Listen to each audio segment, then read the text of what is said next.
secrets, trust, worth. The bond between souls intertwined within otherworldly intrigue. Michaela Jade brings forth the Elite Warrior series, a collection of dark fantasy romance novels set in a twisted world where power lusts in the hearts of men and devotion seduces the souls of women.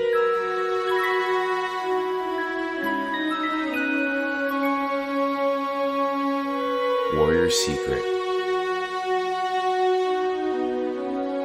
Warrior's Trust, and Warrior's Worth.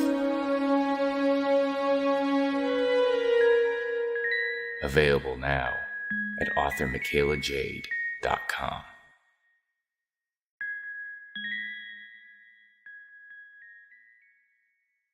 Author Cindy Kep is writing on the edge. Books include Remnant in the Stars, The Loudest Actions,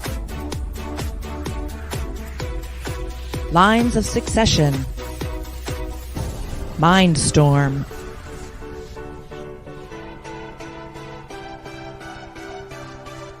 Condemned Courier, the Yerushalayim series, and Animal Eye. Find author Cindy Kep at CKOEPP.com today.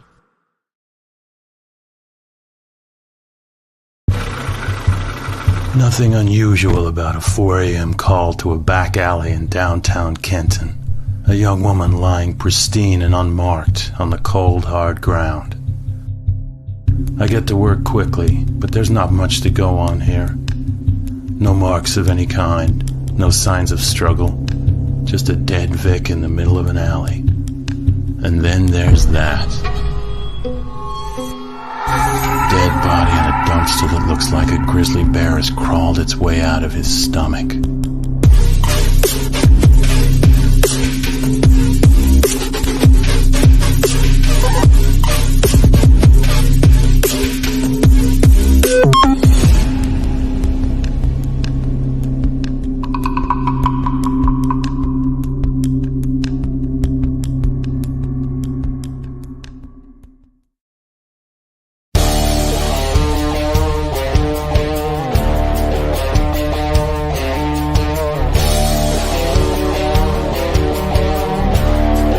Comics-related Madness presents Enter the Cromnyverse, an anthology featuring a little green dude with a bat. Yeah, listen, it's me, Crom, the world's first real-life internet troll. So there's a whole gang of creators making an anthology starring yours truly. We're talking 15 creators, 13 stories, another 8 folks creating merchandise, all for your entertainment. Indiegogo is the place you want to go to back this glorious project. This anthology features my lovable self crossing over in today's best independent comic books and graphic novels, causing chaos everywhere I go. In addition, we're going to be offering custom painted shoes, black light tapestries, sketch cards, alternate covers, adorable crocheted mini-me's, original art, and sculptures. Anyway, back at today, only on Indiegogo.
The original intention of the film was just for my personal use, but I thought, with it being such a unique thing, that I'd like to offer it to anybody who wants to see it.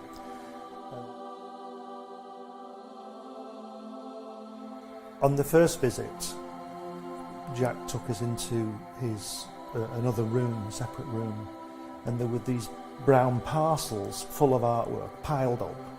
And he said to me, "You draw like I do." We were in the studio for 5 hours, you know, it was fantastic. And there's this, he's got this desk, and everything he's ever drawn has come from this desk. And then I would just go with the flow, and that's what this film is about. It's just a unique film of him. He says, "I beat you." He says, "They say we came in under the dead heat." He says, "That's not true because I beat you."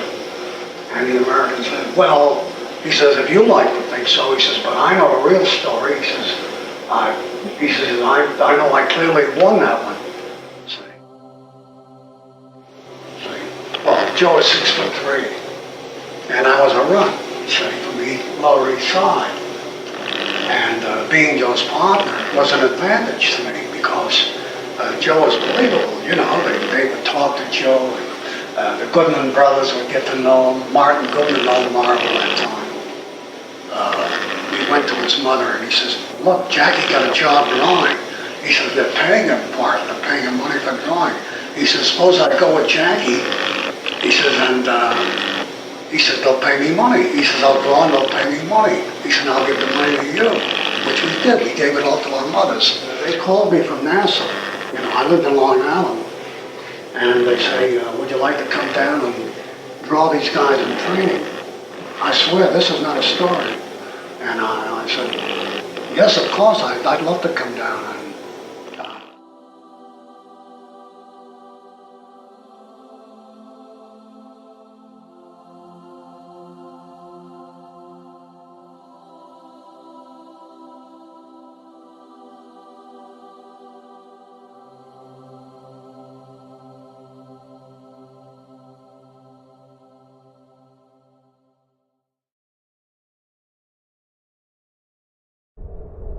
In a world ravaged by monsters, a new evil has risen, poisoning the land and threatening humanity. Now, the monster Matador, along with the meanest and baddest kaiju killers, have joined forces to kick its ass.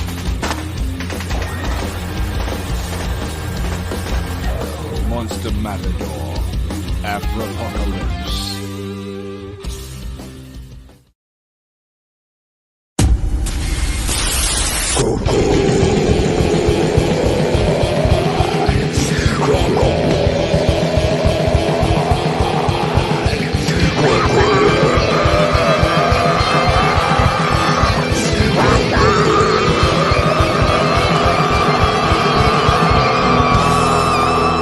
Come get some.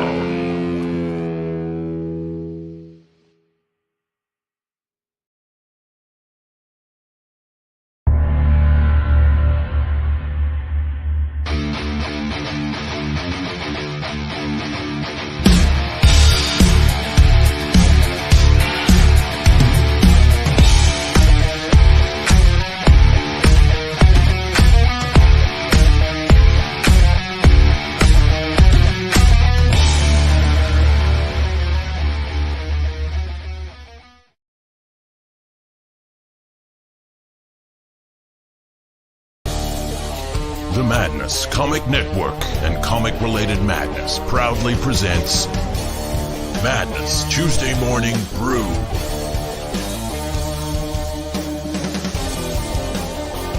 Tune in to our content on Comic Talk with Pops Van Zandt on YouTube.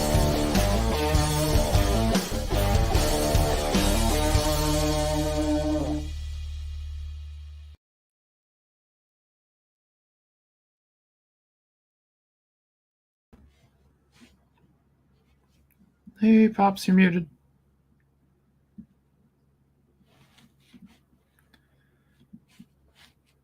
Muted.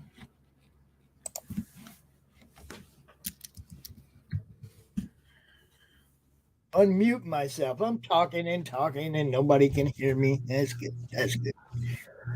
That's how I start my show, isn't it? Mm-hmm. Yep. Hi, everybody. It's Tuesday. What's up? Just another average Tuesday, showing up and muted. It's me.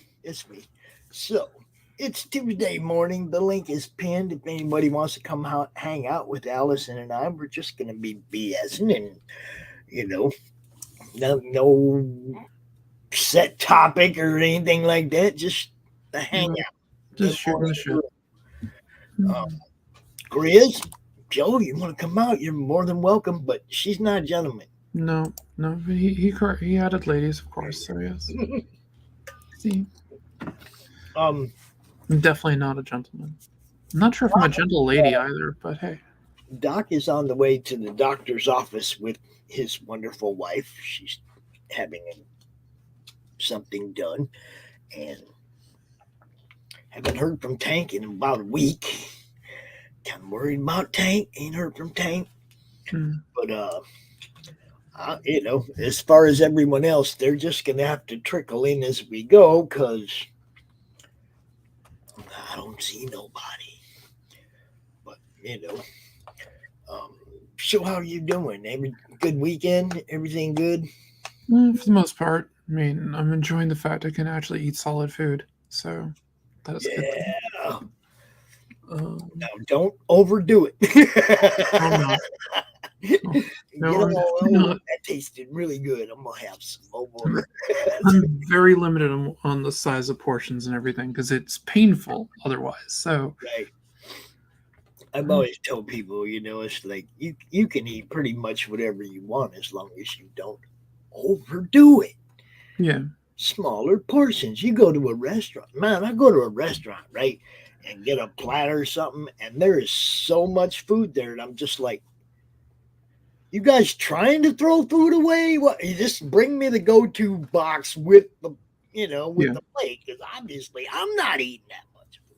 Yeah, I'm definitely to the point now that I can't finish a meal at a restaurant or anything. So, no, for me, it's been that way for a long time. I don't see no reason to, there's just so much food there.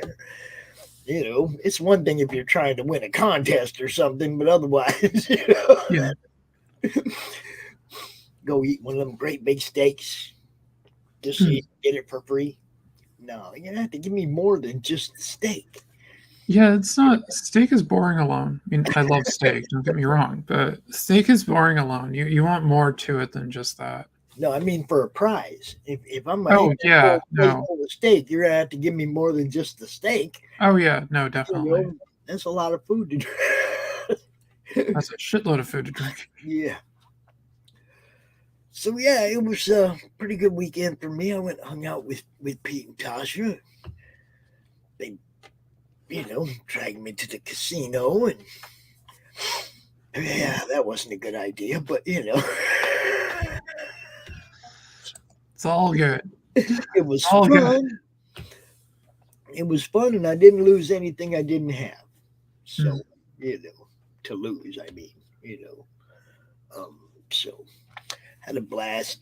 Hung out with them. They made a big old Easter pre-Easter dinner Saturday night. And we just pigged out, drank, and did our thing, Then I started playing. Last time I was there, I started playing Witcher on the Xbox. I had never played the game before. Obviously, watched the shows, but he's got Witcher 3 on the Xbox One.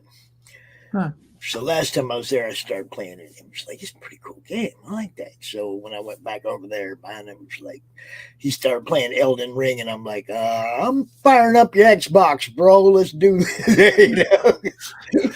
Watching somebody play a game is cool the first time when you haven't seen the game before, and you're like, yeah, okay, I'm checking it out. After that, you want to play yourself. Yeah, I can respect that. Elden Ring looks pretty cool. Right? It looks pretty cool. But I can't afford video games now. I have to wait until they become free. or cheap. You know. Yeah, I'm poor, so I know that feeling. I mean, $60 for a game is like, you know, when they started charging that much. I think EverQuest ruined it for me. Because I played EverQuest basically in the beginning. I was like beta tester and played it like for a while. That was a beta tester on the original EverQuest. One day they said something about it. They're going to start charging monthly. And I was like, wait a minute. I just paid $40 for that expansion pack. What do you mean you want another $15? I'm done. $14.99 a month to play. I was like, no. You're already charging for the game. You don't get to charge for the game again. You know, so that kind of ruined that for me. Yeah. EQ on the console ain't the same at all. No. They what was it? World of Warcraft got a lot of my money for a while. Yeah, I didn't play that. It's the one my son played. I thought it was just a cartoony copy of EverQuest. Well, in some ways it was. It was the guys who designed it basically they were all in a private chat room where they came up with the whole idea, pitched it, and they were all EverQuest players. Yeah, it's just, you know, and I mean, I like some of the games. I don't like. One of the things I don't like is where they have time consuming stuff that isn't actual gameplay. Like, it'd take me forever to get the crafting supplies and the crafting skill and everything so I can make this sword that I want. And it's like, man, just give us a quest to go kill something and get the sword. Yeah. You know, I mean, I don't want to spend 6 hours messing around with crafting. I want to play a game. That kind of stuff irritates me. I mean, make it a quest. You have to go out and get this and get this and get this, and then you got to do whatever to get the guy to make it for you, but make it a quest. You know, I mean, make it fun to do, not just, I got to do this, all this crap to get it. Make it fun, make it exciting. It was, you know, so I was talking to you about your thing. You said you do Dungeons and Dragons, stuff like that. I was like, oh, yep. Yes. Yeah, I do a lot of that. That's most of my gaming now is definitely more tabletop RPGs. Even though I actually haven't played on a real tabletop in quite a while because of, well, COVID. Yeah. Yeah, because of, well, COVID. I get it. And, well, the comic book world is set in the world I designed for my D&D setting. Comic world's a little bit different in certain ways. Like, I don't have as many crazy races, but hey. Actually, my D&D world, I don't have as many crazy races to begin with. Right. I have what's in the player's handbook and a couple others. That's it. Yeah, it's trying to see if anybody else out here wants to get in on this, because yeah, I'm boring. You know, we have stuff we can talk about as far as the team goes. Oh, definitely. You know, well, the live stream we had on Saturday for it was really good. Yeah, I was in the middle of streaming my own. Yeah, I noticed. Not my own. I mean, I was on Keeping It Geekly. Yeah. I was being interviewed at the same time. I was like, sorry, Aunt, can't be there, man. But in some ways, it's better that you weren't there, because we were all just kind of straight up about it. That, you know, none of us were conned into this. Oh my gosh, that was. I don't know. I don't even want to go into all that. It was just amazing to me that people would think that, you know, that. I mean, right from the beginning, before we ever even had a campaign page up, I was telling people, look. Ain't something I planned, ain't something I came up with, ain't my idea, blame Ryan. Right from the beginning, everybody knew it wasn't, you know, I didn't come up with this. I said, yeah, okay, you dragged me in kicking and screaming. You know, I mean, I'm happy. I'm glad to be involved in it. I'm glad that somebody came to me and said, "Pops, you need to do this." But at the same time, I kind of foresaw what the issues were gonna be. Hmm. And I was right. You know, we're just gonna keep powering through it. Somebody, I think I think Anthony said Neff bought the Jim O'Reilly art. Well, that's fantastic. I hope I wasn't doxing him on that. I hope he did it during the show yesterday. But thank you. You know, it's a beautiful set. I can show it to you if you want to see it. Yeah, no, this is an amazing set. I can show you what you're getting now. All right, so the pencils and the inks. Yeah, it's quite beautiful. I love how he did that piece. Dude, it's amazing. It's amazing. I have a Suicide Squad that Jim did. Oh, nice. A couple years ago. Up on the wall up there, pencils. Man, I wonder if I could get somebody to ink that. If you scan it and send it to me, I'll ink it for you. Also, Wednesday, we are going to be on Don Chin Show. That's good. Me and Anthony and Aaron Jordan from Wolfsbane's going to be on there. And I think he's talking to a couple other people from the team, maybe get them to come out too.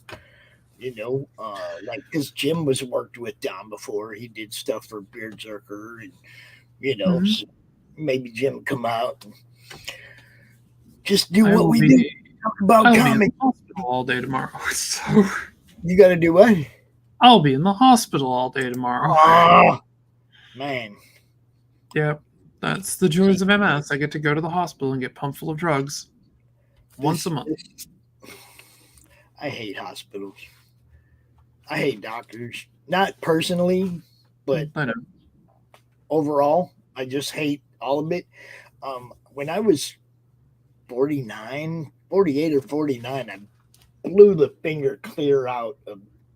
bone clear out of this finger right here. No, that takes talent. Playing softball, right? So there was a couple of EMTs that were on one of the teams in the league, and I'm walking over to them, and their blood's just dripping out my hand, and I open my hand up and I show him, and he's like, "Yeah, hospital." I was like, didn't want to go. I was hoping dude could just stitch it up right there. You know, it was like I did not want to go to the hospital, and they did it all, stitched it all up, you know, and they set up an appointment for physical therapy, right? Yeah. I went to physical therapy, and first thing I asked is how much are these visits going to cost? Okay, how much are you really charging for these visits? Okay, and they were like $225 a visit or something. And I went in the fucking therapy area, and they give me a little ball and said, "Squeeze this ball." Okay, you know, because it was really bad. They were telling me there was probably no way I'd ever be able to make a full fist again, that this finger was done. I was going to have major problems with it. It does hurt, you know, it still hurts sometimes, but yeah, obviously, as you can see, I can make a full fist now again. Yeah. You know? I never went back to physical therapy. I don't blame you. Squeeze a ball, that's the best you got. You know, I don't blame you on that one. No, I think I did my own therapy. All day long. I got one of those things that you squeeze with the spring. I had everything, right? Anything you could think of. I had it, and I used it, and I did it all day, and I kept working and working and working, and my hand came back. You know, it all came back, right? But they were swearing up and down I'd never have, you know, full grip or full use with that finger ever again. It was like they don't always know. I mean, a physical therapist is not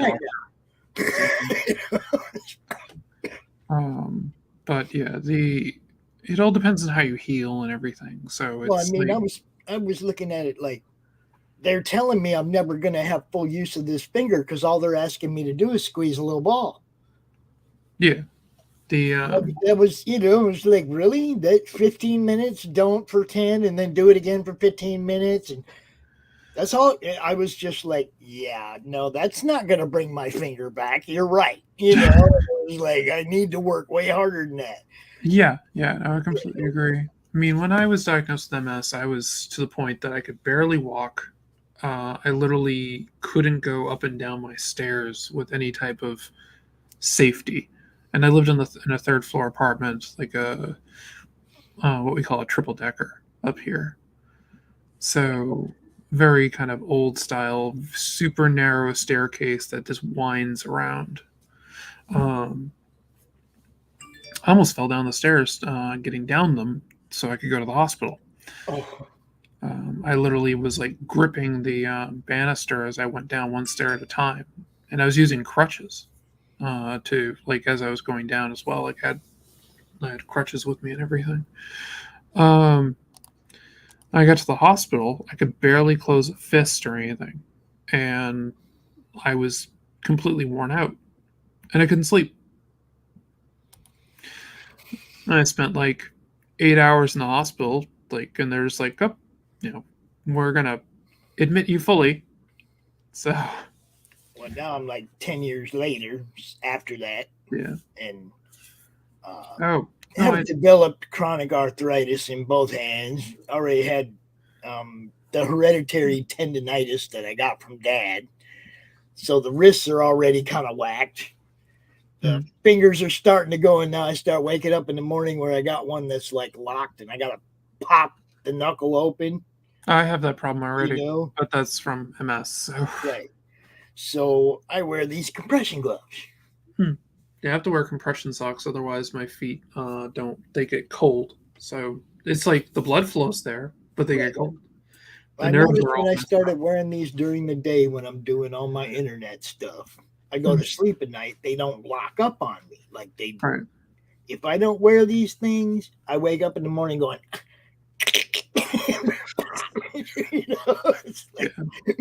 and then they like pop, pop, pop, pop, pop, pop, pop for like 20 minutes until the joint loosens up. It's like every time you close or open it, you can just feel it inside going kink, kink, kink. You're not supposed to feel that. You're not supposed to get that feeling. That's not part of finger movement, No, it's not. It's surprising how that works. That's not part of it. So yeah.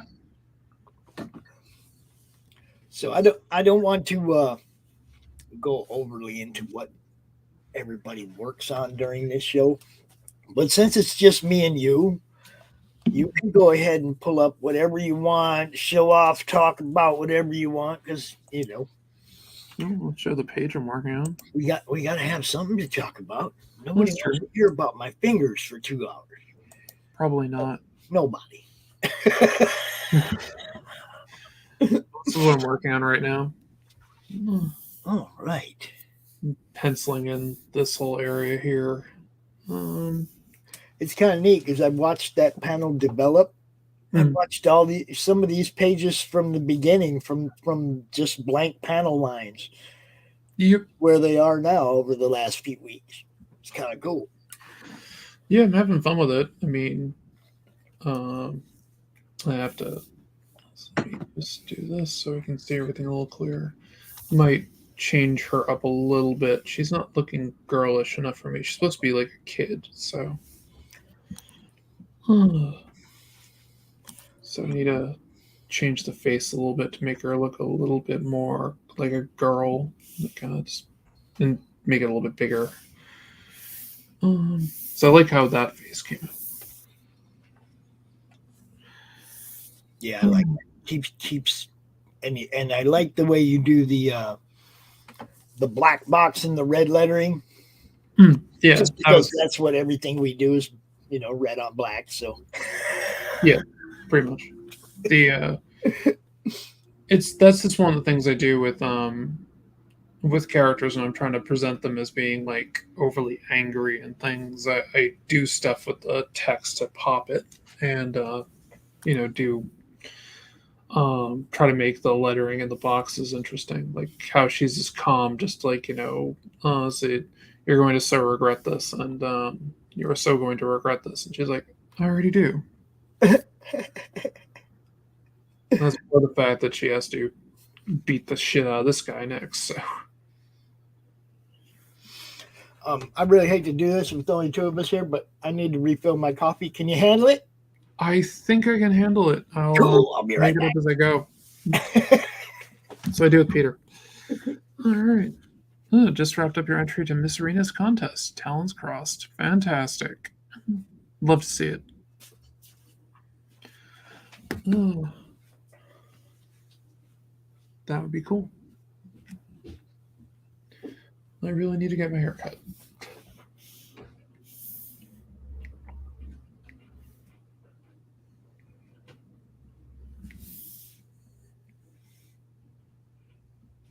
What the hell frame was that?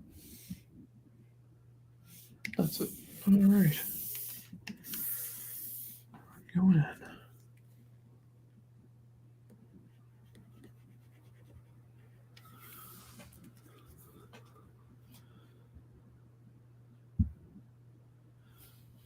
One of the things about women is actually our cheekbones don't really work like this. Usually we have a much kind of a be more of like down here where I did it instead of like how I did it up here where it's more like a V. You'd be more of a scoop. But it works.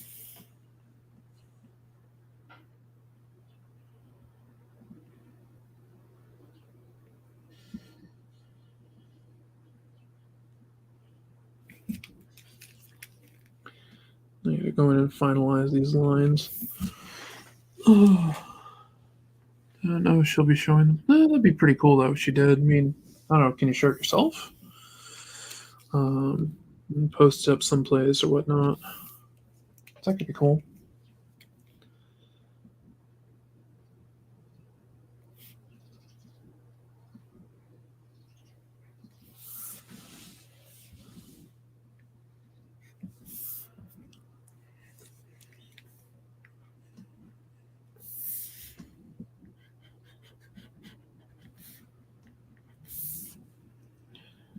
Yep, I use Clip Studio. I use it almost exclusively. There's still certain things I use. I still use Photoshop for, but it's getting to be less and less. Like some of my sound effects and stuff like that, I build those in Photoshop because it's just easier.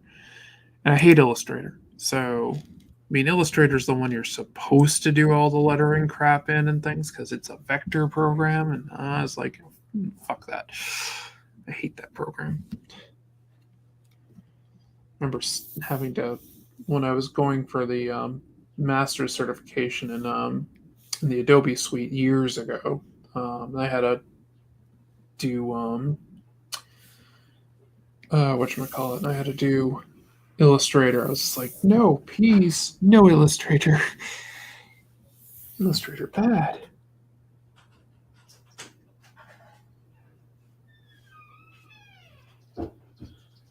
Ugh.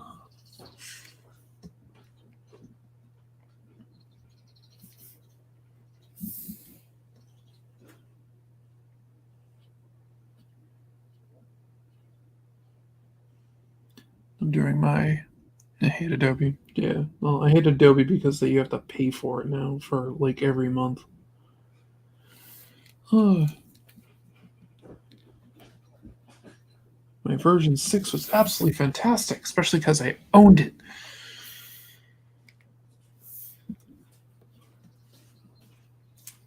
All right, fresh coffee. Coffee. I'll put it in. I am back. Well, I was holding down the fort, so we're all good. Donald and I were talking about how much we don't like Adobe. I don't use it. I wonder why. Just not something I do. I mean, technically the coloring in Photoshop is better than Clip Studio. Like since you have the full access to all the Adobe colors. But I don't give a shit. So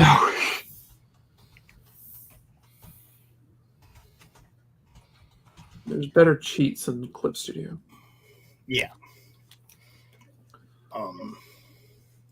Because it's actually designed as a program for drawing comics, where Photoshop is not. Now, if I start to get back into like game design, concept artwork for games or whatever else again, or anything of that nature, I would be using Photoshop because it's literally industry standard. So not much you can do about that. Okay. I think I got everything figured out now. I'm back. I definitely don't have everything figured out. I mean, about as far as what we're doing right here, right now. Fair enough. That's as far as it goes. Just right here, right now.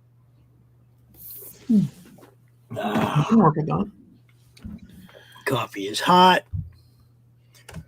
Doing my thing. Anybody watching, you want to come hang out? The link is pinned. Yeah, it's just a hangout. It's not like you got to do anything. Yeah. You just watch me draw. Just come hang out. Get enough people in here, we won't even watch her draw. Fine, be that way. Basically, it's just come tell us how you spent your Easter weekend, how you're feeling, how you doing. Let's see. Well, my Easter weekend was spent with my mom, and we watched the Red Sox game. Albo said we switched to Coral for that reason, so they could own it. Oh, for Coral? Yeah. Yeah, Coral Painter's pretty good. I just haven't gotten... I just haven't really gotten into the feel of it. But, yeah. I mean, I like Painter. Actually, do I have it installed? No, currently don't have it installed because I had it down around here someplace. But, yeah. I make promo cards with the 3D paint that comes with Microsoft. That's the extent of my talent right there. You know. I want to design cards for all my characters. It's not a card, dang it. This I make. Oh, cards. those, yes. You know, that's as good as it gets. You know. Yep. Tuesday morning brew, which is what we're doing. That's as good as it gets. I make promo cards. I don't do much more than that. Anything artistic, I didn't do it. Somebody else did it, and I added it to my card. Like that one there. That's got the Manny Soto, the original Pops drawing that Manny Soto did way back when. You know. Mm-hmm. I added to my things, you know, added to the promo cards. Manny's drawn Crom a lot. He drew that one. He drew that one. I like that one. Yeah, I know. He goes, "You want a scary Crom?" I was like, "Dude, you draw whatever kind of Croms you want." He also drew Chrometa. Oh yes. Okay, and Shay captured that beautifully. Yes, she did. Look at that. She even struck the pose. It's great. Well, that's kind of a standard. Hey, I'm just gonna look over my shoulder type of thing. Do a little hair flick, and you know. Yep, it was a good time. Shay's awesome. Everybody that hangs out is cool. You know. Well, I'm enjoying myself with it. So. But yeah, I want to do trading cards of my characters and put like their D&D stats on it. Well, I don't see why you can't do that. That seems easy. That seems easy for you, Allison. Oh yeah, no, it's not going to be hard. It's just something I want to do. You already know all their stats and everything. You just get to sort of. It up. You know? Yeah, I know about what they are. I mean, I have loose things in my head. I mean, I don't treat the comic as a D&D game because it doesn't.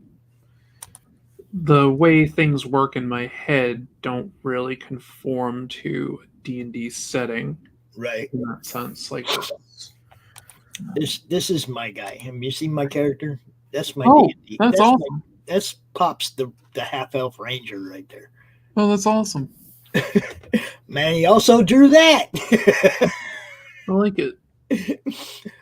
That yeah, I told him, I was like, man, I got a half elf ranger. I need a token for Dungeons and Dragons. He said, okay. Half elves in my campaign world. Oh, poor little half elves. That's all I gotta say. I like that. I like that fun. It was like we were going to play a version of Alien, right? Mm-hmm. And then at the last minute, he was like, we're going to do this instead. I was like, oh, crap, what am I going to be?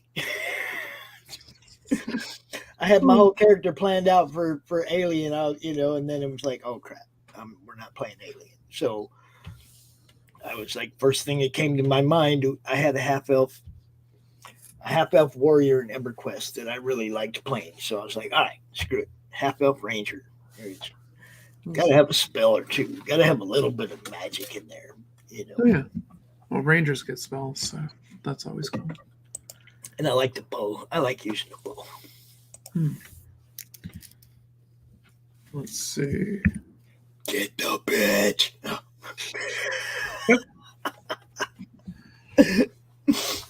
He doesn't like the fact that basically a slave just pounded the shit out of one of his people. Nice. Where is it?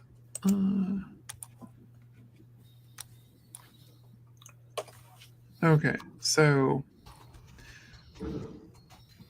in my campaign setting, there are elves. They are immortals. True immortals. They don't die of natural causes. Right. They where like D&D elves and all that stuff. I mean, they can die and things of natural causes. They live for long times. But then you have like the Tolkien elves, which kind of move on. They don't really die of natural causes. Put a sword through one, yeah, they'll die. But they go into the West. And with mine, they're truly immortal. They don't move on per se. They're just there. They've mostly pulled away from the world. So elves are very, very rare. Every now and then you see one, though, and they're on a ranging. And typically, what they're ranging for are half-elves. Because half-elves have the curse of long life. That the longer they live, the human side of their mind can't take it, and they start to go insane. So the half-elves, the owls don't really like this very much, so they go and pick off the half-elves. What's up, Brian? How you doing? We're just hanging out. It's Tuesday morning, because we don't have a huge panel out here hanging out. We're looking at Allison draw. Watch me draw and talk about my D&D world, which my comic is based on. There is. Actually, looking forward to getting involved in a game with Allison too. So. Yep, I'll be setting up to run a D&D game. Because I like that kind of stuff. And people can get into Schadenholt.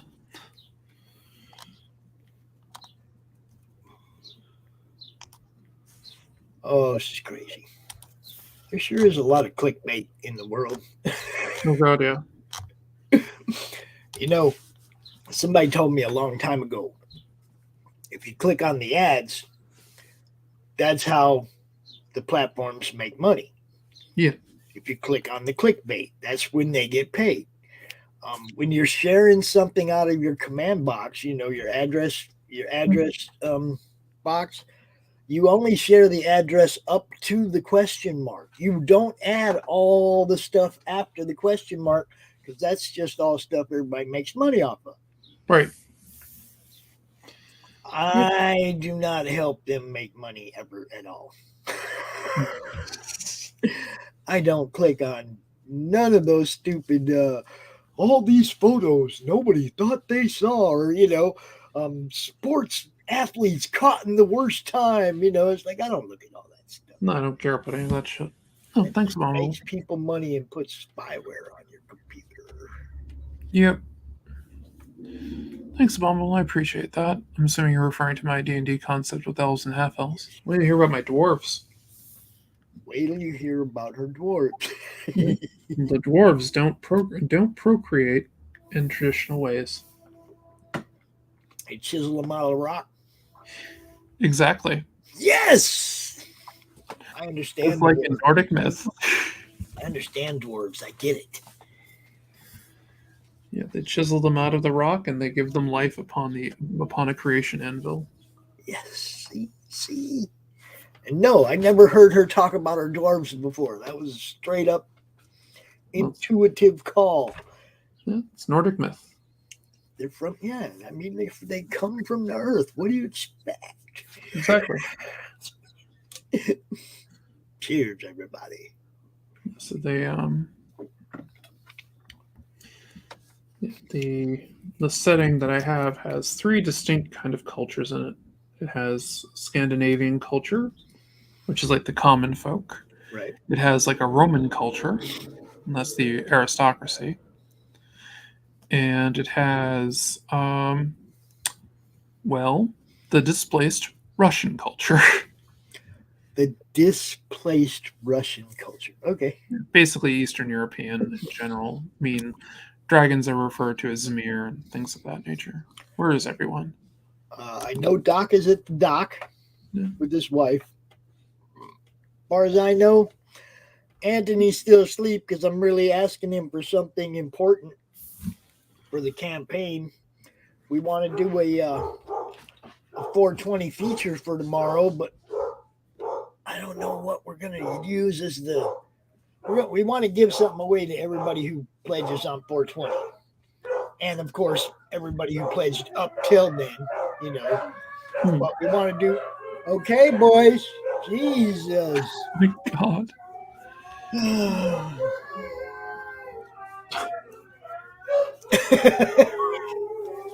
The cats are looking for the dogs. And now they're fighting. Okay.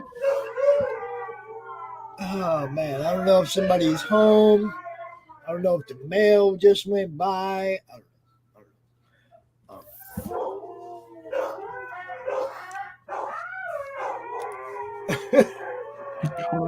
I love your dog. I'm so glad they're not mine. Oh, your birthday's tomorrow, Vengeance. Let's see. That's cool. Well, happy birthday early. Nice. I'll be celebrating your birthday getting pumped full of drugs at the hospital. Oh, somebody came through the door. And they're still alive. So they must live here. That's a good sign for that. Yeah. I don't hear anybody screaming or dogs growling and biting, so it's all good. You know.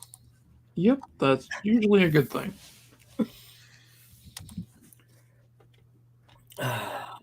There you go. Michigan Tabernacle Husky Choir. Yes. Yes. Holy shit. Okay, now I'm going to need a card that says that so I can put it up whenever the dogs are barking. You got that for me, Joe? Hook that up for me, man. I need a promo card that says that. Whenever I hear the name Joe, I always have to look around. That's my brother's name. What's up, Sketch? And my dad's name. Link is pinned for anybody who wants to come out. Joe, you want to come hang out? You can. It's not a draw stream. It's just a chill. You know. We're watching Allison draw because there ain't nobody out there to talk to except us. Her drawing is way more entertaining than my talking. I'm saying. Uh-oh. Panda Cat. Mm-hmm. What is that one? This is Rocket. It's Rocket? Rocket. He may or may not be named after a raccoon. Rocco, there's a rocket. Hey, Rocco, there's a rocket on the screen. Okay.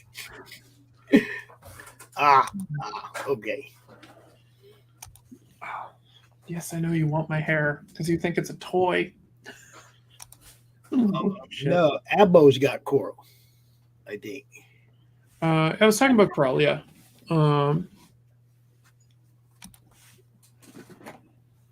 I have Crawl Painter 2021, I think, is the last one I did. They had a cheap upgrade from there was a Humble bundle that had 2020 in it. I just have to raise the bottle of water and he runs away. It's all good.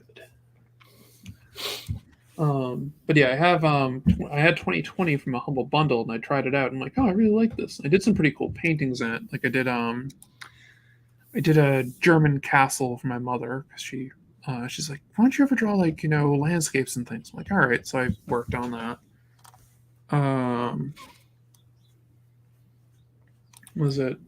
I also did a portrait of my mother and nephew for her with that.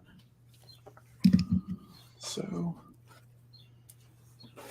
when I'm not drawing my East meets West style, I can also do realistic. Just don't generally like to. Right. I'd rather draw comics. Oh, I'm going to take a shot in the dark. Hmm? I'm going to take a shot in the dark on this one. I just seen somebody's awake. Then I didn't think they'd be awake. And shoot them the link and see what's up. We did a launch party yesterday for Max on a campaign that is obviously already fulfilled on Kickstarter. Yeah, I was I was hanging out with my friend Rob most of the night last night. So yeah, you saw that. Probably most of my audience already got one of those. We promoted the heck out of it in the group and we promoted it on Kickstarter, but it's on Indiegogo now. For you people that aren't fans of Kickstarter, you can get Human Hunters #1 right now on Indiegogo. Max DeVille, Johnny Reed, good stuff. Burn Cord, good stuff involved. Great art, good stories. They always fulfill. Definitely something you guys want to check out. You're going to be able to read this on my Patreon account because I'm switching just to doing this on my Patreon. I'm going to do the Quasar Kid later because I got too much on my plate. So I want to do a comic. And you keep taking more on too. I'll color that for you. I'll letter that for you. Yeah, that's what I mean by too much on my plate. So. My sketchbook says, thanks for saying Photoshop is the industry standard. So many people believe it's Clip Studio. I said, no, that's what independents use mostly, but pros work mostly. Well, it depends. I mean, if we're talking comic book art, Clip Studio has become kind of an industry standard because, I mean, Marvel and DC have specific settings for Clip Studio. If you want to build a book in their thing. I mean, I have the DC settings programmed into this for reasons. Reasons that I can't get into. And the Marvel ones is surprisingly similar, which I know for reasons I won't get into. But yeah,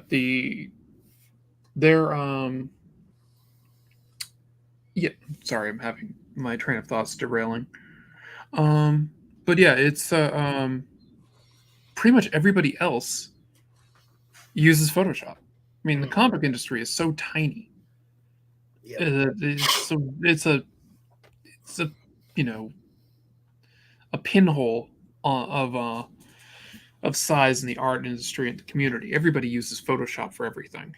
Yep. No problem. Yeah, they what is it? Do that. Okay, so that's now. I just want to address this one right here. Max has always been super laid back, dude. He's he has a fan base. He fulfills. That book is already funded and fulfilled on Kickstarter. Max is just a laid back dude. He doesn't get all excited about anything. So Johnny just came on as his partner, and it's probably to help with the promotion. These are the DC settings right here. If anybody wants to know them, this is basically it. I mean, I could take a screenshot of this and put it someplace, but this is the settings that DC use, and they're basically the same ones that Marvel uses. The big thing that's weird about them is they want 600 DPI. Technically, the cover page is supposed to be 600 as well. For some reason, I have it at 400. But yeah, so this is all supposed to be 600, and these are what it is. Then you got 24 pages, which usually it's a 22-page book, but 24 pages. So, but yeah, now. What I typically work with, this is actually built on the DC page format, but I've gone to 400 DPI for my main stuff that I'm doing, because I can just kind of upconvert it and hit it with a tech noise filter, and nobody would tell the difference. So. But yeah, pretty much any type of graphic artist, graphic designer, whatever, they all use Photoshop. And industry standard typically is about 600 DPI, but nothing prints higher than 300. So it's like, whatever. I know why they do it. I need to find those formats. I'm over here listening to y'all speak Greek. I got a screenshot of it. That I'll post into the Madness group on Facebook later if you want to know what they are. As I said, Joe's in the Madness. That's Joe D. McPhee. You can just send it to him personally. Oh, that's true too. But He's in the Madness. But yeah, so it's, as I said, it's not a they're not like a trade secret or anything like that to get them. But I just know that's what they use. So Splinter about to hand down the knowledge. Yeah. I wonder if Rich is on the train. You just want attention. I wonder if Rich is on the train. Rich, are you on the train? Get more attention. Right now? Stop eating my hair. Okay. You're not going to like this.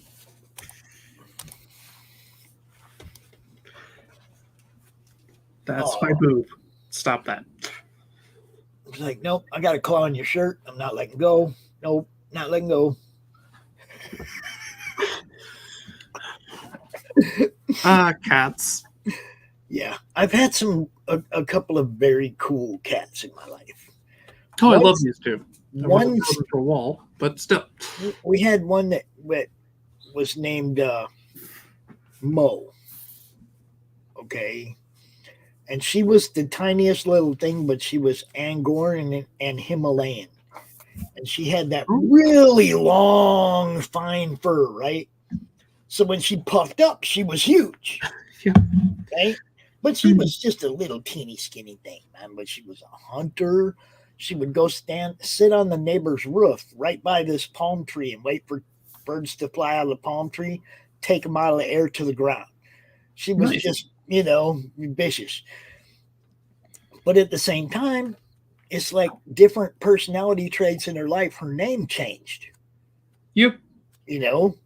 It's like Mo became Motorhead because she had a purr that would wake you up out of a dead sleep. Yeah, my two are like that. They can wake you up with their purrs. Yeah, just lay down on the bed down there by your feet, start purring, and you're like, get off the bed. Yeah, Rocket snores. I think you got to get him a CPAP machine. Yeah, our pit bull lab snores. She snorts and snores. It's kind of funny. But yeah, he's Hey, Glenn. Glenn, you can come join us too, man. Link is pinned, bro, right up there at the top of the YouTube. Oh, you're over there on Facebook. All right, I'll send it to you if you want. Was it nowhere near snatching the pebble from the hand, still a grasshopper? That's being a grasshopper is cool. Would it also bring? Oh, let's see. Hold up. Unpopular question. Here goes. Allie, do you think more higher end CG books would be less late and better produced if the former pros would learn digital art production? Okay. Hold up. I'm going to field this one because people art the way they art. Yeah, okay? I'm never going to tell somebody don't do it that way, do it this way, especially if they're good at what they do. And The higher end CG guys, you don't tell them how to do it, man. No, you don't tell the any way of of the looking. big guys. You don't tell McFarlane how to draw Spawn. No, you you don't. But then again, he really doesn't draw Spawn anymore. But you know what I'm saying. It's like you don't tell a pro, to do it this way because it'll be more or faster or whatever. They art for art, not for efficiency's sake. Really. I mean, I still do things traditionally. I do all my layout work traditionally. What is it?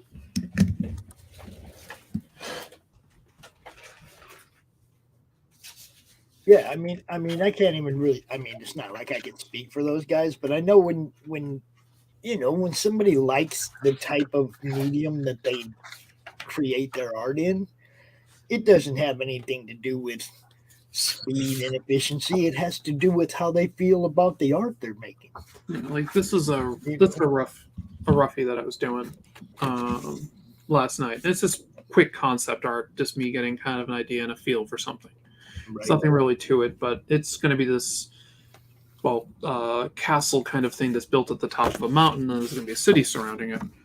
And then I'm trying to get a feel for what I want the page to look like. And I mean, again, this is just rough. Like I did this in about 10 minutes. So there's nothing really crazy about it. But when I do my concepts and my layouts, I do them at this size.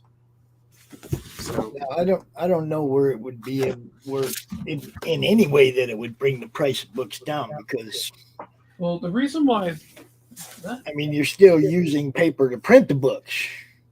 Well, it's you're theoretically eliminating the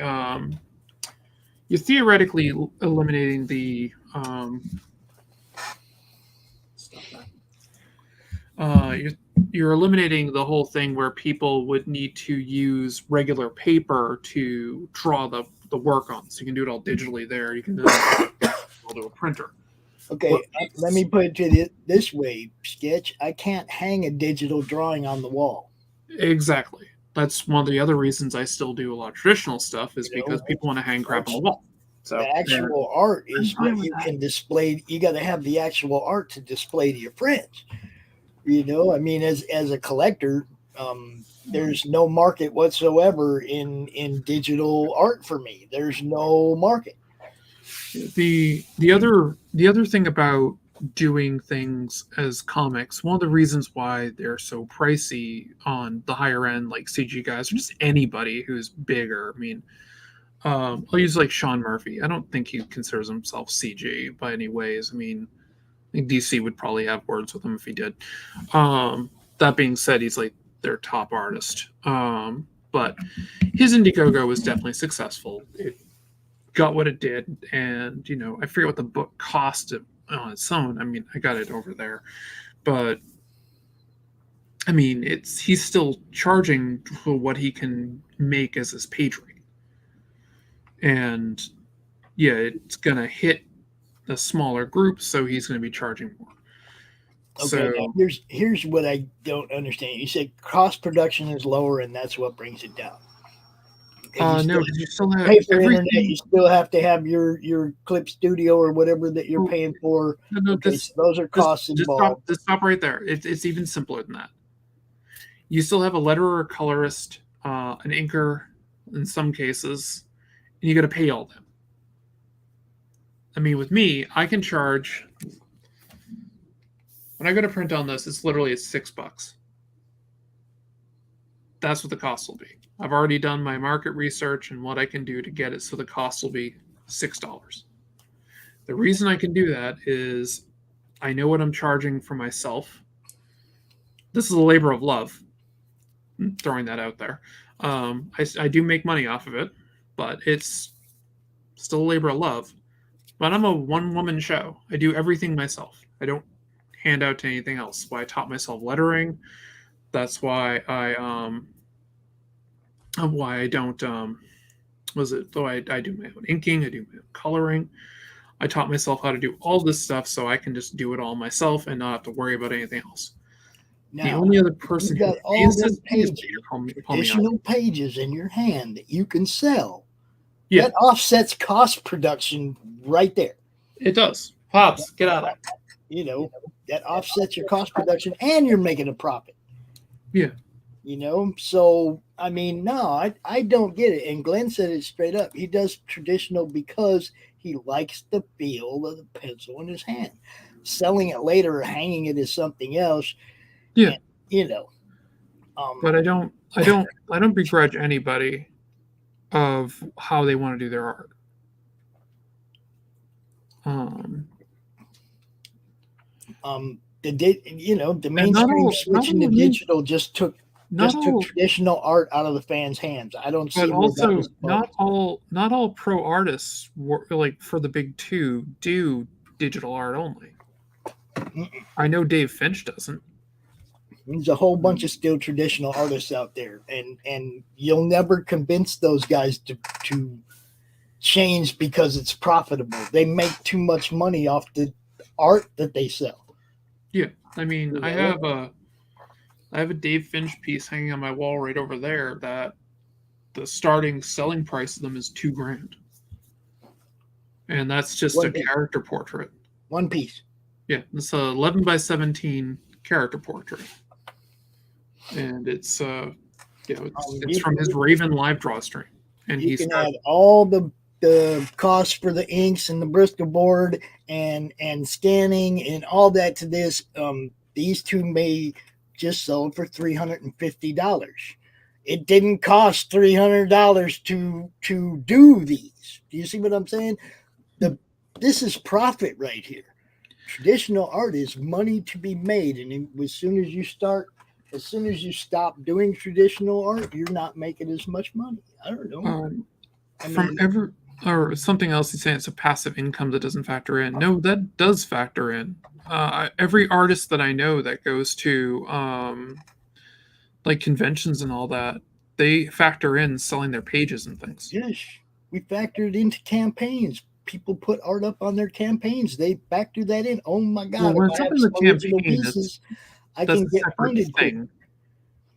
But it's like it used to be that you went to a convention to sell your art as well, and that's how artists made additional money, is selling their original art, and they factored it into what they could make.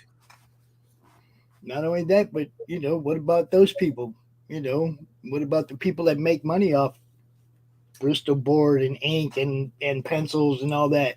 If everybody goes digital, you kill that part of that market. It's like people are going to do what feels good to them. Like Gled said way back in the beginning, it's like they're going to draw the way they want to draw.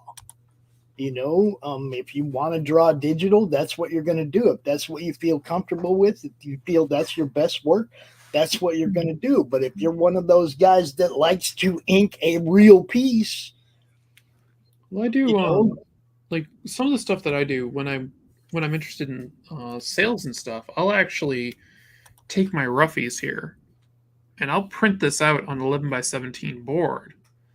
Then I'll redo the pencils and cat's being stupid. Sorry, I had to look.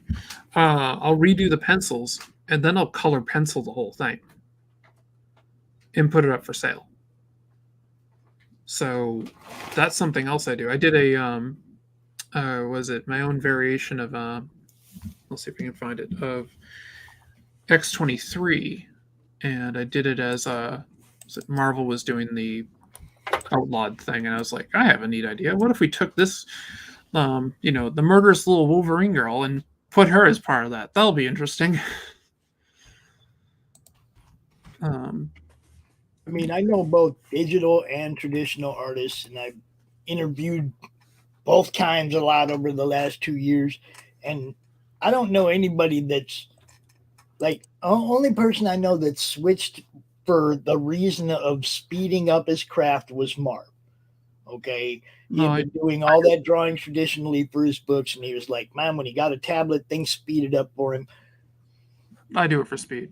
That's one of the reasons. But at the same time, I have this traditional Marv art on my wall that if he does digital, these things will just be worth more and more because there won't be as many anymore coming out. That's okay with me. You know, selfish of me, but okay. You know, I just think he's a great traditional artist, and why would you, why wouldn't you continue to be great at what you do? You know, The newer artists are doing more traditional stuff. People are doing more digital stuff. People who are who have been in the field for a while still do traditional more. But yeah, that's neither here nor there. see, it's like some people, it's what they do, you know. And to me, it's not controversial because you got to look at where you're making your money. Okay, if what they're doing is solely for the purpose of making money, then you want to do it in a way where you can make as much money as possible, and that's having pages to sell. Now, I know you say a lot of people don't do physical pages anymore on the inside, but I see a lot of campaigns that have physical pages. Well, that's as a tier. Okay, I have physical pages on my wall. Doing it that way is more of what he said there, is because people are looking more to collect in that sense. So you get that, and that's where you make the money, is off the collectors. You can sell a $20 book or a $350 piece of art, a page out of the book. That's up to you, you know. But if you do a digital book, you don't have those 25, 30, 40 pages that you can pick through and go, oh, I'm going to sell this one and this one and this one and this one. You don't even have to sell them all. As an artist, you can keep the ones you like and just sell the ones you don't like. But that is stuff to make money off of. And if you're not doing it, you're just, you know, kind of cutting yourself short. But I mean, I know a lot of people who, aren't CG. That just, I mean, like me, I don't consider myself CG. I guess I'm CG adjacent in some ways. Yeah, but I mean, you're friendly. To me, it's friendly. Yeah. You know, as long as you don't like go out and hate on us, we're cool. No, I don't care. As long as somebody I have my basic rule: don't be a dick. The rule goes both ways. I won't be a dick to you. You don't be a dick to me. It's simple. Exactly. And that's how I started out. That's how I ended. I mean, I had a lot of people telling me how evil CG was back when I started doing this. And it was like, I had to go step off in there and find out myself what's really going on. There are bad people on both sides. Everywhere. Yep. Yep. Because I've definitely seen some people who are, you know, about as left as you can get on most things. What about non-former pros whose art isn't that good? Is anybody buying their art? That's the question. Yes, people. I do know people. I think I've seen your artwork. You are not bad. So don't think of it as yourself that way.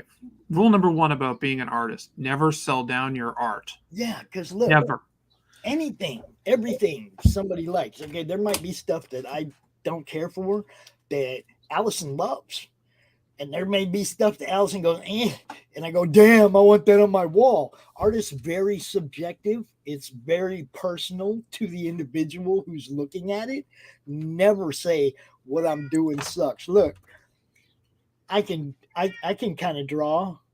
I'm not the best, but I can kind of draw. All right. So I'm never going to go out here and say, man, I suck, because I can kind of draw. Somebody might really like that, you know. I mean, to answer small press here, I can't remember your name, sorry. I've definitely made enemies because I associate with people in CG. Yeah, they weren't my friends to begin with. But did you have enemies in CG before you became friendly with it? No, I didn't know anybody in CG. I didn't care. You just you can be okay. Everybody can be cool with each other. It doesn't take a whole lot, you know. Okay, good stuff. Now I'm challenging you. I want to see you draw something. Just so that I can compare that to your words. How are you doing? Are you okay? We got here. You all right? Hi, Alison. You okay? I'm doing. doing. I can't complain. I could, but no one would care. What does that mean? Of course we care. How are you doing, Alison? Are you okay? No, I'm doing good. I'm doing really good. That's better. I'm happy I can eat solid food again. So and you can breathe and stand up and do all those things. Well, I can breathe. So. How's it going, Pops? You okay? Oh, well, it was Easter weekend, bro. Yeah. I spent 2 nights drinking and 1 night recuperating. I'm all right. Yeah. We won't talk about the other issue that may have arisen. Oh man, I'm glad I got talked into going and doing something else. That's all I'll say about it. Yeah, it's all about having a good time.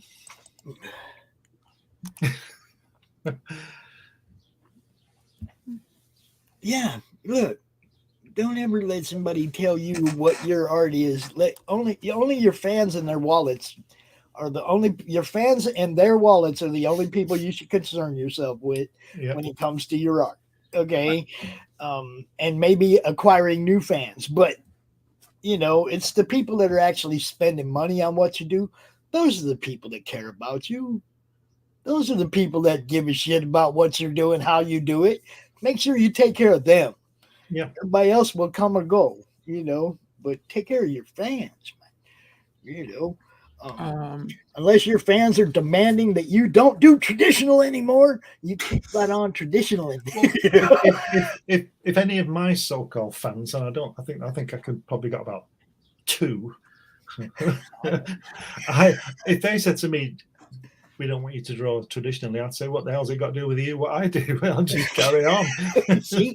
I'll do it the way I want. I'm not producing, because the way where I stand on it, and nothing against people who work on computers, and great, it's brilliant. But I just like to hold that pencil and feel that paper. No.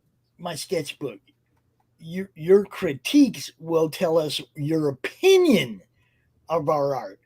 Because your critique might not be the same as my critique at all. You could say something really sucks, and I would go out there 10 minutes later and tell everybody how great it is. Art is subjective. Your critiques are only your opinions, just like mine. That's right. I mean, it comes down to what are you critiquing?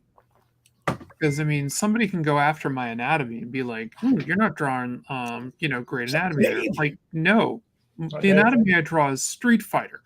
So. And good stuff. You definitely your art is your videos. Dude, any critique, I don't care if it's a movie critic, a food critic, or anybody, that's their opinion. That don't mean that's what I'm gonna get out of it. So that's exactly how it works. You might be a professional, the best critic in the world. That doesn't mean your opinion is going to be the same as everybody else's. That's just not how the clue works. the clue is in the word critic. Right. Yes. So that's their job. I must admit there's a few films that get bad reviews. They're the first ones I want to see because I know they're going to be good. Who are the critics? Why do their opinion count more than mine? I think it's some films that you read these critics say they're crap. I think they're brilliant. So who's right and who's wrong? Well, we're both right and we're both wrong. Yeah. I don't read them. I don't watch book reviews. No. I don't do reviews. I refuse to do a review of somebody's book because what I say ain't necessarily what you're going to think. That's right. Okay. I let people critique themselves. Let people pick their own things that they love. I don't try to tell you what to love. I tell you what's out there. Yeah. This is the piece I did that I printed out, and then I went over. I inked it, and then I colored it in a combination of what was it? Copics and polychromos colored pencils. So this is something I would sell, and I'd sell it for about $300. So that's something I do when I do original art because I can sketch it out quick here and then print it. Right, and then just ink over the right. Yep, and I lower basically what I do with this also. If I don't have the file open per se, but I'll turn all the lines red when I do it. So then when I ink it, the red blends into it. Yeah. Then I'll go over it around with I'll ink it with like a rose color first before I go into it, and then I'll highlight areas, black and things. So this, I'm still drawing it. So what would you do though if somebody asked you to do that and they wanted the pencil artwork? well, then I'll just do it as pencil. But if they just want, well, why don't you just do that anyway? Because I can sketch quicker on the computer. Typically, it depends what I'm sitting. Well, this is what I don't understand. How can you sketch quicker on the computer than on a piece of paper? I have an undo button. Well, you could just erase. Right, that takes time. But Control Z is faster than doing this. But what that does, you see, this is just my opinion. Like Pop said, this is my opinion. That makes it easier for you to make a mistake because you can just press a button and it's gone. What you should be doing is challenging yourself to get nearer the finished thing first time. I can get that way. Well, then why do you need to keep pressing erase on the computer? Do it on a piece of paper then. My other reason is I don't have room. I have a very small apartment and I don't have a good place to slap down 11 by 17 board to do my base art on. And as soon as I put ink to it, that's far more dangerous because then I have no undo button. I got to pull the white out if I screw up. Right. Okay. So, just is what it is. I mean, I'm not having a go at you, Alison. I'm just interested in what you have to say. I'm not putting you down. No, I know. I'm just saying that's like because this is how I do it. So. Yeah. Right. Okay. Well, just easier for me. That's right. Well, that's great. I'm asking the question. I understand. Yeah. You know, it's like Pop said earlier. If you want to draw in the mud and with your finger, then that's the way you do it. You know, like the guys used to do way back. That's the way to do it. That's what they did, and they produced that stuff. It's, you know, I want to put this to bed with a sketchbook here. A critique is an opinion. It is literally someone else's opinion of your work. Yeah, they are making a comment on it. They are now expressing their opinion and showing they have an asshole just like you do. So, allegedly. Yeah, allegedly. But yes, so you're basically doing something and going from there. Now, what was it? On last Thursday, actually, the Thursday before that, I was on Peter Simidi's stream where I asked him to critique what I was doing here. There are several things that he pointed out that I changed. Originally, I had the logo down further and was covering her hair. It was a bit bigger. It was down. She was up higher. Right. And he said, you should lower this and, change this around. Also, I had her shadow as a different color. Right. And he said it was too dark and was blending too much into the background. Because I wanted the shadowy effect to get the idea it's a shadow. So I have the gradient. These are actually two different gradients going over it. Yep. One's darker than the other one. I also originally had this behind all the texture I did. I popped it to the top so it would stand out more because I thought that would be better. Another thing that I did, this was completely different. I had a completely different pose on this. The lettering was all different. And he recommended for the balloons, if they're talking, do one sentence per balloon. And also to change it so he looks more imposing coming down rather than the way I had him. So I made him coming down more. I still want to tighten this up and add a few more details to it, but you get an idea. I'd like to throw one thing in here too. What? An unsolicited critique is different than when you're asking somebody to critique your work and maybe help you with something. And this is another thing that a lot of people don't get. There are people out there that critique people's work without them asking them to. Okay, without there being a helpful thought in mind. It's just there are critics out there that just critique because that's what they do. Yeah, well, also the other thing, a critique is not based on logic in the sense. I mean, you can base it on certain things of construction and other such stuff, but it's not logic because I can just point to Dilbert. Somebody can be like, oh, this is great art. I can look at Dilbert and say, no, that's total shit, but it's funny. Because everybody has a different view of it. Everybody has a different viewpoint. So I can point out all the errors in his drawing style. Yeah, please remind me of influencers on Twitter. Okay, movie critics and all that. And nowadays, they are the blue checks, the blue checks on Twitter. They're the ones. also, that, Googling the definition for something. You know? Tell me what a theory is. What is the scientific definition of a theory versus the common theory? Are you talking to me or No, just in general. Like if somebody's saying the definition says this on Google, tell me what a theory is. Common nomenclature, people say. Hey guys, what's up? Hey, Christy. Hi, Christy. A guess. A theory is a guess, an unproven estimate of something's value or unproven estimate of something. It's like you come up with an idea and then you have to go out and prove whether or not this idea works before That it's is reality. That would It's be a common theory up until nomenclature. then. That'd be common nomenclature. In science, theory is paradigm. Because from a theory, you develop laws. Your goal is to get to a theory. You form a hypothesis, you test it, you retest it, you have it checked by others, and then if everything pans out, it becomes a theory. That's where you have evolution, you have the theory of gravity, you have the theory of virology, the full slew of others. Relativity, general relativity. Isn't gravity and evolution proven, though? Yes, evolution is completely proven. So it's not a theory then, is it? So it's not a theory. Yes, it is. A theory is considered scientific fact. But if it's proven, it's not a theory anymore. Yes, it is. Theory is paradigm. Okay, you can have it. Okay, calm down. I'm just trying to ask you a question, and you keep jumping down my throat. I went to school for. I believe you. So.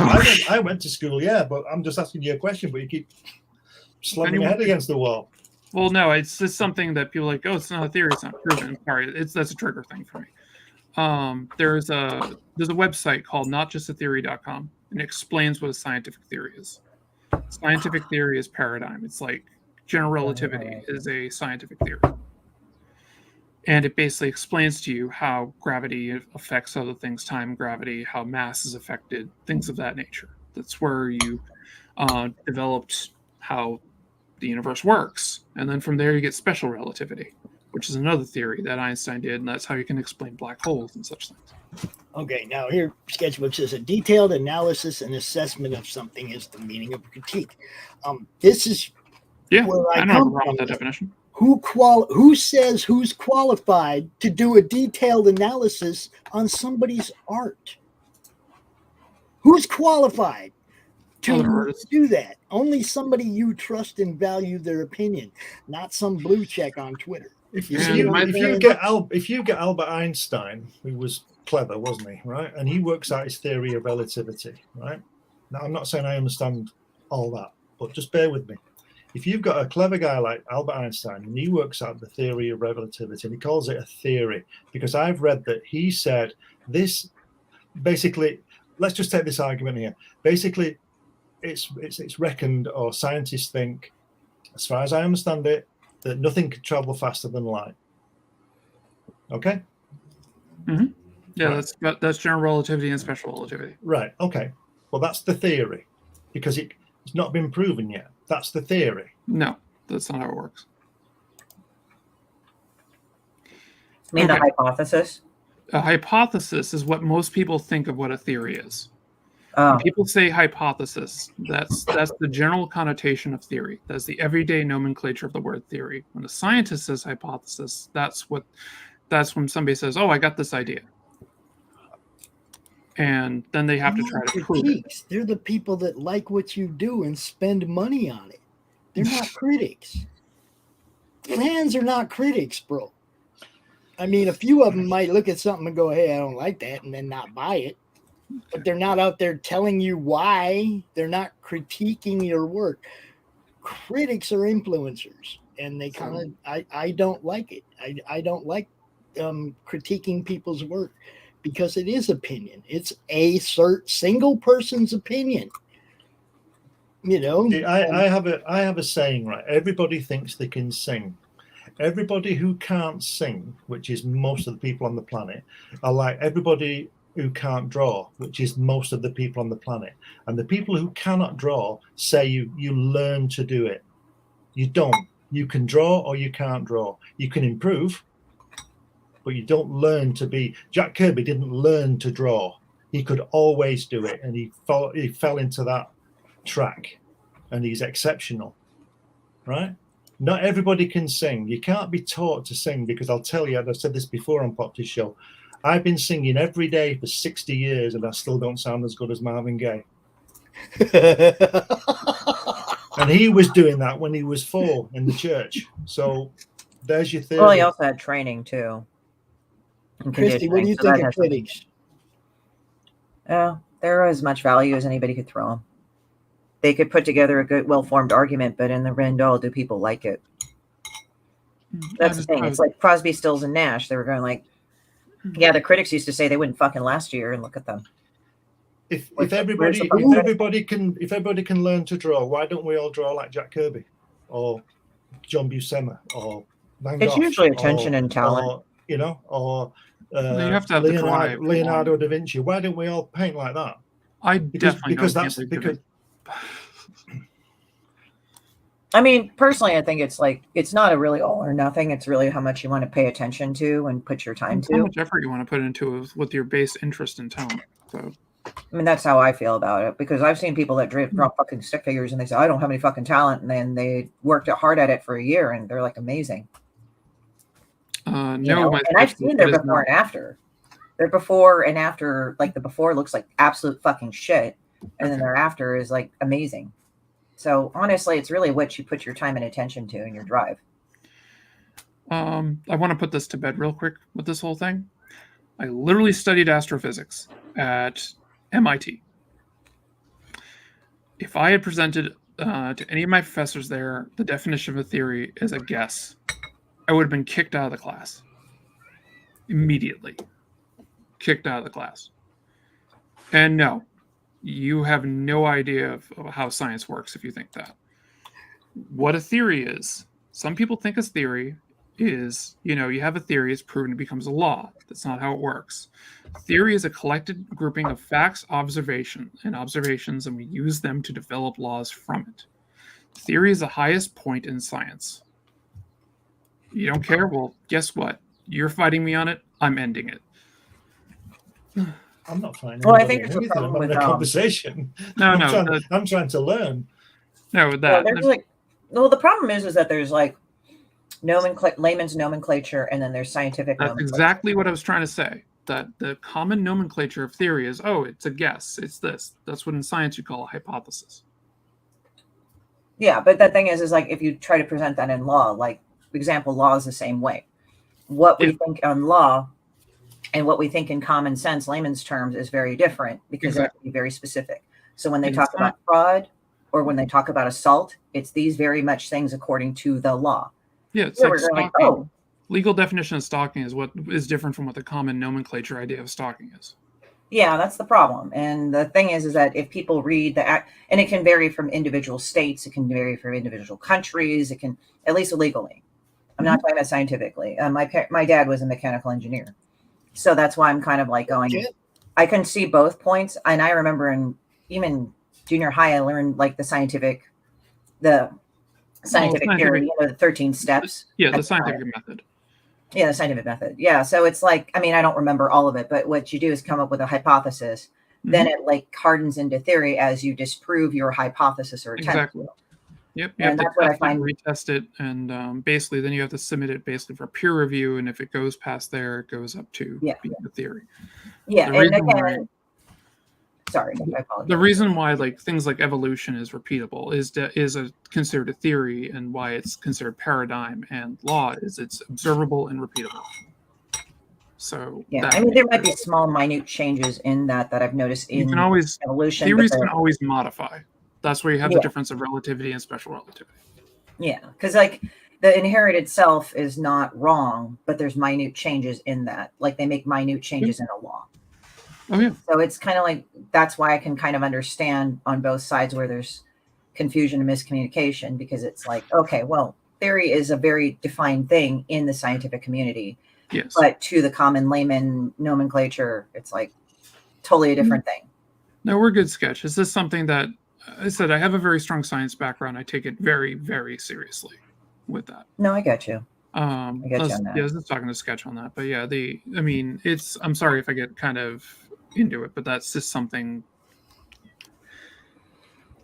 Something that I really wish that I could get I into think more. that's the first time I've seen Hallie get heated. She said, "Hey, no, like this." I don't. I mean, I kind of get it because, as I said, my parents were in math.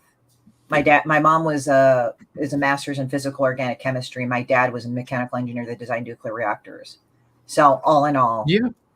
So it's like all in all, I mean, they never went through it with me. It's just that, I kind of, even though I'm an artist, and it's when I'm an artist, it's like I was a completely different animal growing up in that household. I was not good at math and everything, but you pick up on a few things. So it's like that's why I kind of like law, because even though there's a common layman's term about things, you get it. Like it's frustrating though, because it's like how it's presented in the news, how it's presented in common layman's terms.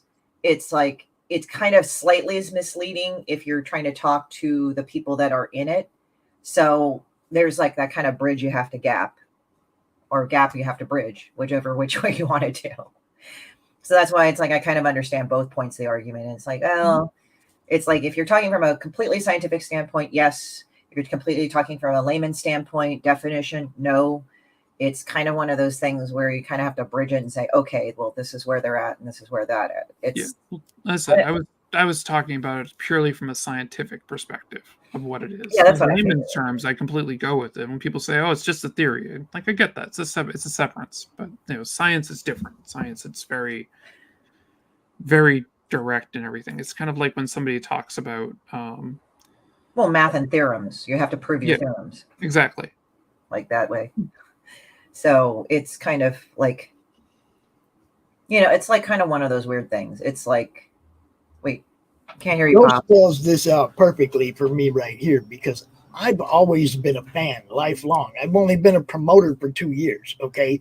And your assessment will never be my assessment as a customer.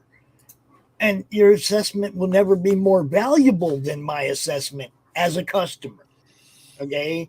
So that's me. I mean, I buy stuff that I like because I'm a fan. I don't care if they did it traditionally or if they did it on a tablet. I can't get the original art if they did it on a tablet, and that sucks. That don't mean I like it less. You see what I'm saying? There's just so many different degrees of fandom. For me, I can kind of like profile a customer. And people might think, oh, you profile them, by how they look. No, it's just something about them. I know they'll buy my book if I talk to them. Yeah. And they can look all sorts of different. I saw this one guy. He was like a really quiet old fellow. Like, I didn't think he would like Demon Bitch and all that. He bought all my fucking books. You just know. And when people say, oh, you profile them, you're like, oh, it's this, this, and this, and blah, blah, blah, blah, blah, and everything. And I'm just kind of laughing about it because I'm just like, well, it's not quite that way, guys. It's kind of a little bit more intuitive, and you just got to WordPress. Hello, Lee Reese. Cool. Lee, I sent somebody to you last night to talk to you about doing a video for him. Max DeVille needs a video for Human Hunters, man. He needs a little 30-second trailer, something for Human Hunters. It's missing on that campaign. I told him to talk to you, so hopefully you guys work something out. You can make a little money. He can get a good trailer, right? Lee's the one that does the CromCon trailer every month. He edits it every month, adds new stuff. We love Lee. So, I mean, as I said, it's interesting how I can go and sort of, I don't know what it is, but I think I've just studied enough people to kind of know who would buy things from me. So it's like, even though if I may not have huge crowds at my table, I basically am very surgical about how I go about getting paid. Kind of interesting. I just got to throw this at sketch. Man, I was a collector before I ever knew what CG was. Most of my collector friends don't know what CG is today. Yeah. Just saying, CG is a very, very, very, very small part of comic book collectors and or fans. A very small part. Okay? It's just not that big. I love CG, but it is not like comparable to outside of CG in size. Not in any way, in any form, on any subject. I mentioned CG to somebody the other day, and they're like, "Isn't that like 2016, and I'm like, yeah, it's still going on. And they laughed. I'm just saying, it's like I was collecting, and I have dozens of friends that collect. I know collecting groups and all this stuff, and they were there long before CG was. They were there before GG was. Okay, this, comic book collecting been around for a long time, and it's way bigger than, people in CG. That's one of the reasons I still like doing comic shows. Well, I just kind of have to laugh at people that think they're more fucking important than they really are, and it's very amusing to me. Like, I'm just an idiot on the internet, so, whatever. So yeah, it's like, that's nice. I mean, I'm just laughing about it because it's like sometimes I'm just like that with people in general, and it's like, I don't know. I get way too worked up about science things. I'll admit that. So. Yeah, most of your collectors do their business online. I get that. That's where I've gotten most everything I have is online. You don't go into a shop and find exactly what you're looking for as far as keys and stuff go. They got what they got on the shelf, and if what you're looking for ain't there, you got to go somewhere else or go online. But readers and consumers are the biggest audience, without a doubt. Well, but again, it's like more people go into a local comic shop to get their comics than go on Twitter, or than the Twitter comic fans or the Facebook comic fans. People still go into. That's why I encourage retail tiers and stuff, because people do still go into the store to get their reading material. I have every intention of doing a retail tier. I mean, I still buy all my books from a guy. Literally, he had to close his shop a few years ago, not because of COVID or anything, but he had to close his shop because the place gets sold out from under him. But I still do all my ordering through one person. Mainly it's get sketch covers, but whatever.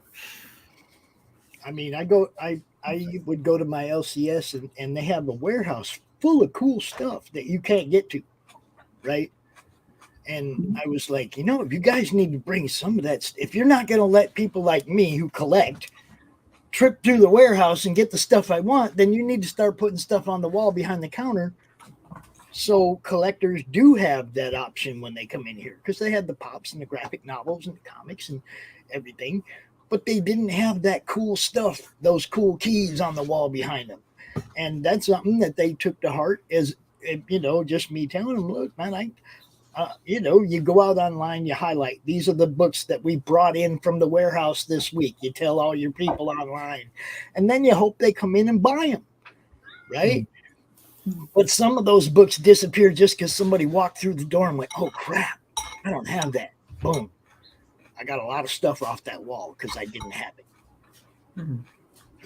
That's what I'm saying. It's like there's still a huge fan base that doesn't Twitter. They don't Facebook. They go to the LCS and they talk to the guy behind the counter and they get what he says is cool and the stuff they like, and they go home and read it. And if they like the stuff he said is cool, they come back and buy that again next week. I mean, for the longest time, there wasn't, an internet. I used to get my books off the damn spinner rack, okay?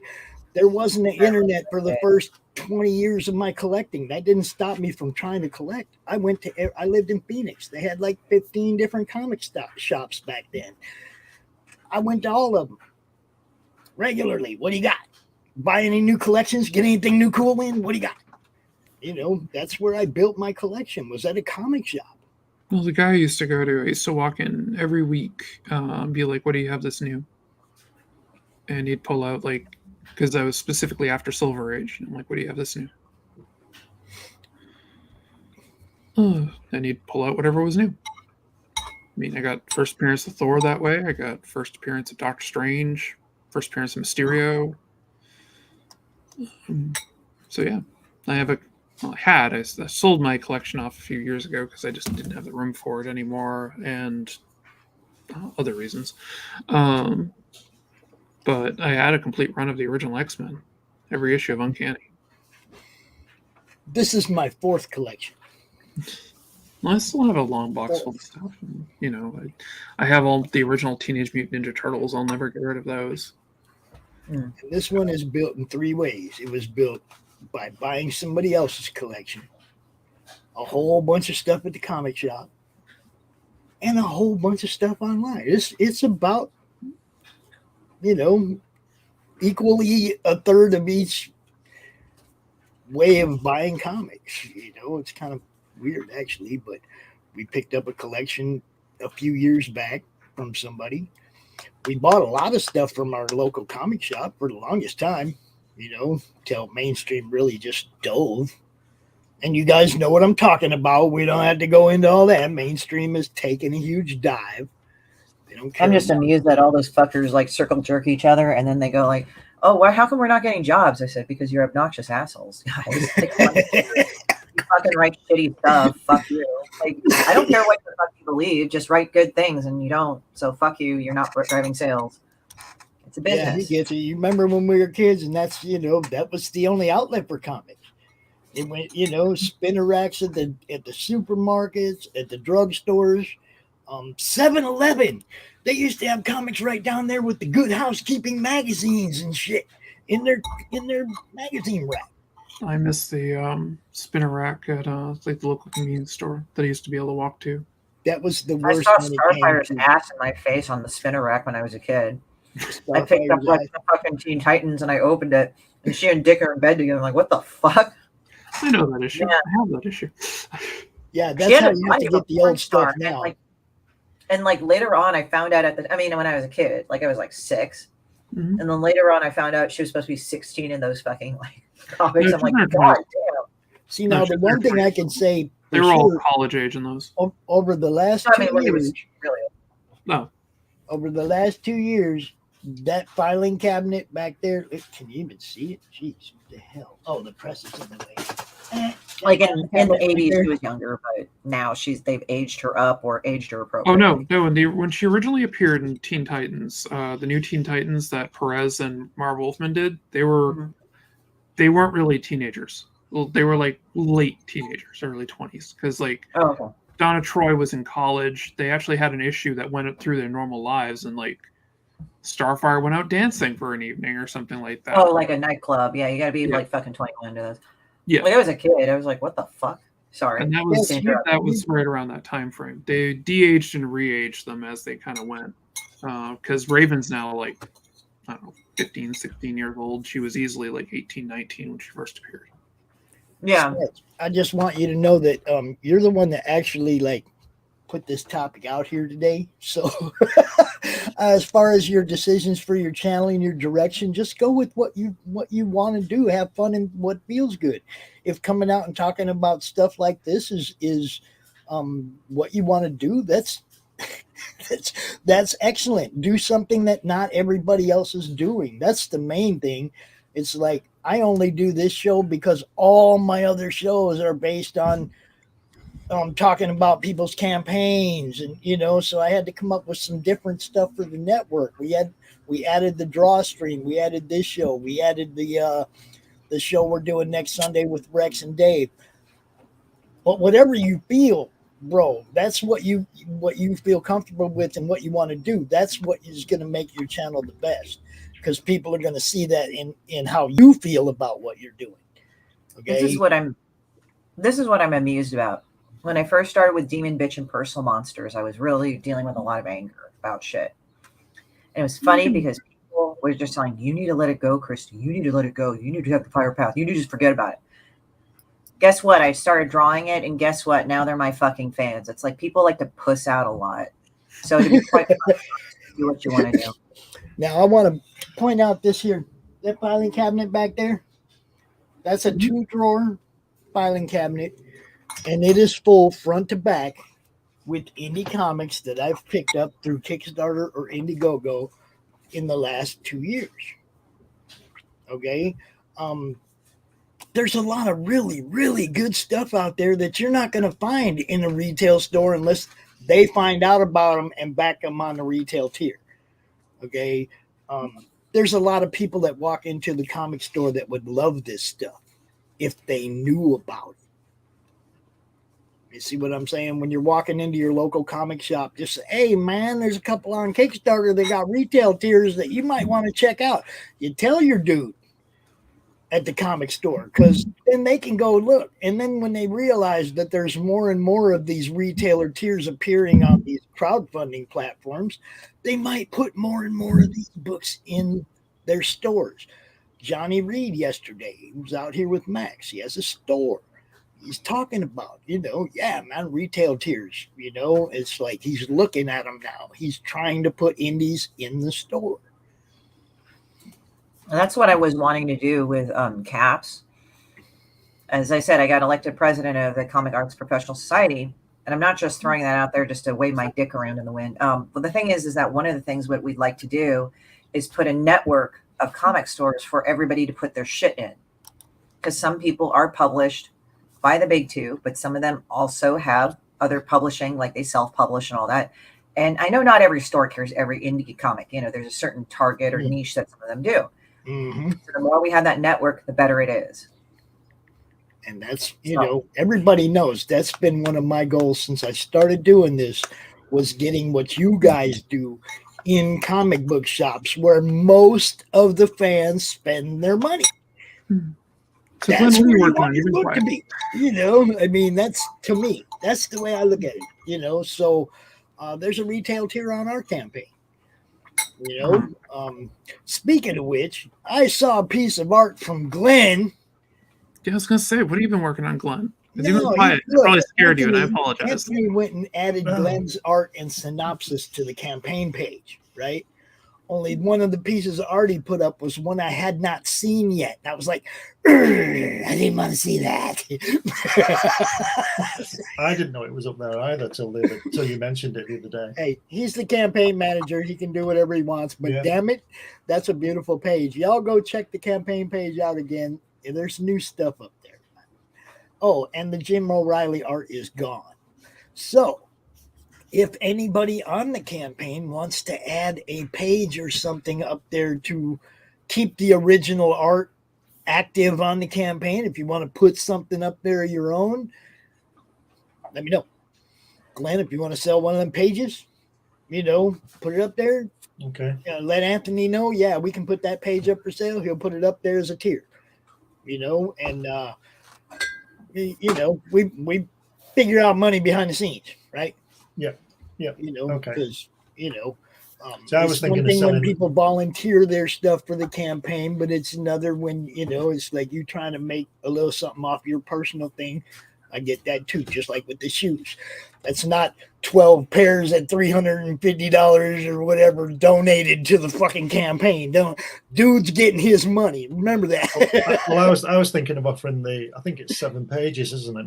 My strip. I was thinking of offering the entire artwork for it. So that'd be awesome. Whatever you want to do, man. I'm just saying, if you want to put something up, get with Anthony, let him know, and we'll get a tier up there right away. Tomorrow is 420. Right. Okay. I have a acupuncture appointment. I wonder if that's appropriate. The only problem I have with my artwork, with it being on board, I can't imagine what might happen to this if it was posted anywhere. What do you mean posted anywhere? Well, you're gonna sell it? Shipped? You mean? Yeah.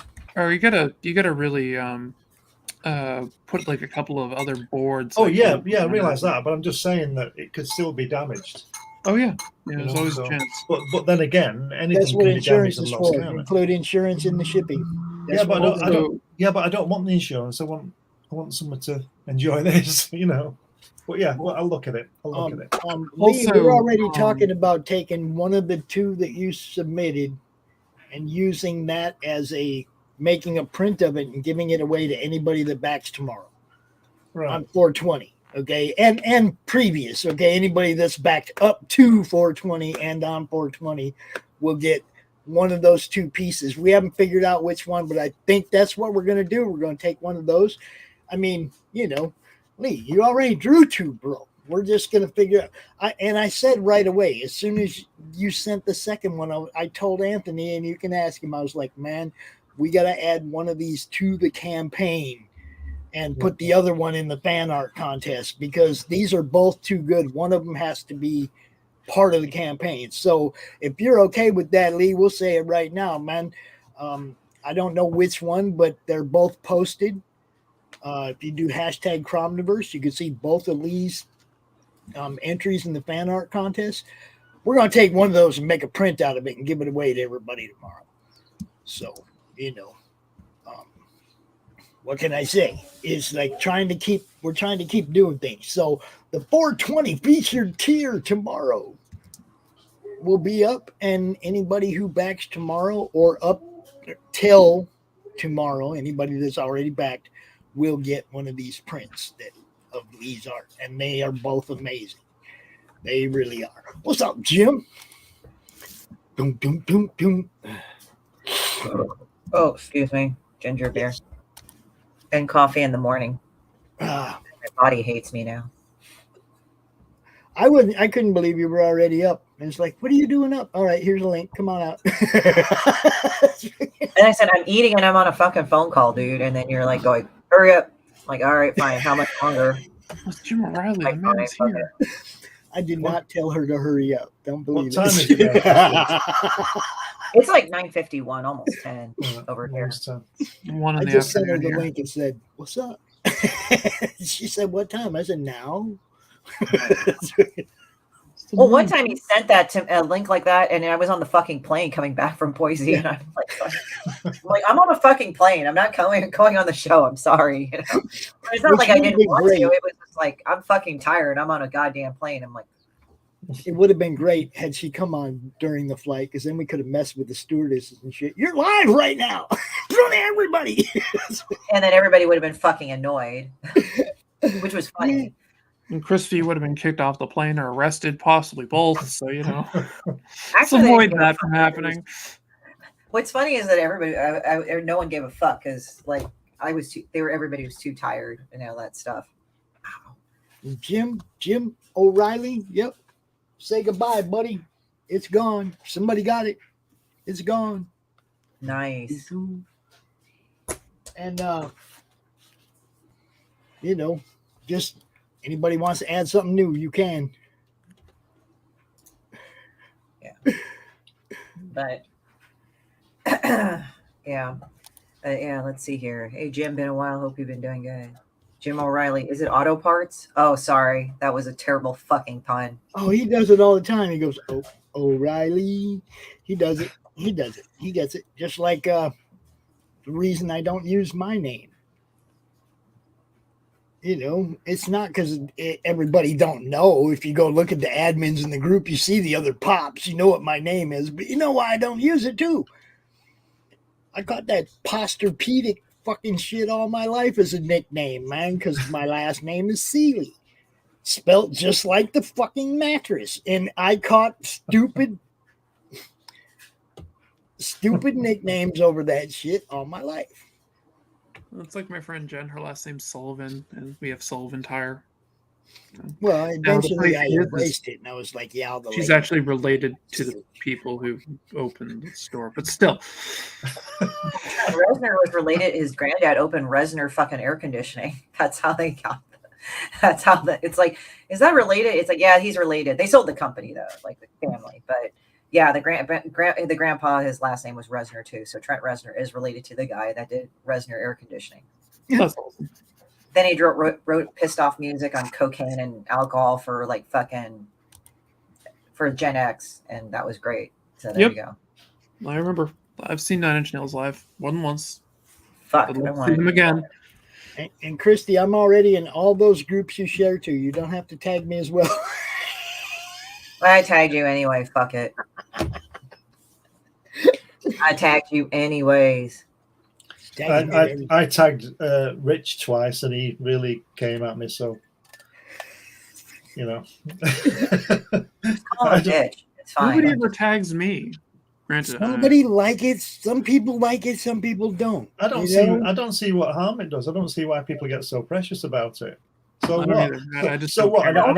An advert for your book comes on their line, their feed or whatever you call it, thread or whatever it's called. So what? Yeah. Well, it's funny because like the only time I'll ever remove myself from being tagged is that if the if it's like some really heavily political thing, it's like, okay, Oh, yeah, untag that's a different thing. Yeah, that's a different thing. I don't yeah, mean or it's like So, spam. yeah, don't tag me in your political stuff. I don't care. Yeah, So- that's not what I'm saying. I'm Yeah. not saying that at all. I'm talking about what we're doing here, what we're Exactly. trying Oh, and yeah. things. And if I tag Rich, which I did, and then he told me not to, and I forgot because it was months ago, and I did it again, and he jumped on my head, and I think, well, all right, calm down, you know. You know, it's Your only panties out of the knot. Calm down. we're all here to promote Kinda each other, aren't we? Be tagged friends. me a lot. I'm like, okay, whatever. I don't give a shit. Yeah, I won't tag him again. Okay. Fuck it. Oh, I only tag Just people tell like me he's a Goomba and just give him the gabagool and he'll get mad at him for like repeating that fucking joke, but I'll do that anyway. I I'm an try not asshole to that tag people unless it's something that they're actually involved in. You know? Yeah, I don't tag everybody in the universe. I just tag people who might be Oh, I know. interested in what I'm doing, which is the three people here. You know, so I'll tag you to show you, but I won't tag Boris Johnson because I know he's not interested. That's not what I mean. So what's the Actually, point? you know what's funny is that Glenn, you said hi to me on my live, but it got delayed, so I didn't answer. I wasn't ignoring you. I was like, oh fuck, he said hi. Listen, everybody ignores me. I'm used to it, so I just don't care. I just don't care anymore. You say everybody ignores me. Well, Well, I don't everybody- think anybody really ignores me. Somebody told me like I should be on my reality show. I'm like, okay. So we have plenty of time left. Here we go. How much more time? Third was it? Oh, we got 36 days or so still. Oh, okay. This is what I was talking about right here. Oh, it's not bad. I had not seen that yet. This is one of the stories I was very specific. I don't want to see nothing. Oh, we were talking about this on Saturday, and I was just like, oh, I love the take on this. Yes. I mean, I get it, right? I love it, but I also knew I was going to love it either way. That's why I told Glenn I don't want to see it. I knew Glenn was going to handle this just fine. I didn't have to worry about dialogue. I didn't have to worry about anything like that. It was just like, go ahead and go with it, Glenn. You know, it was. Well, like I said, until you mentioned it, I think it was yesterday, wasn't it? That I didn't know that second page was on. I knew that the first, the splash page was on, but I didn't know that was on. So there you go. I'm just hoping you don't see any more because there's only five pages left for you to see now. And see, that was what I was trying to explain to people too. Is like, I don't want to see it all. I read all the scripts. Okay, obviously Glenn's doesn't have a script. But I mean, I read all the scripts, and that's how they got approved to be part of the book.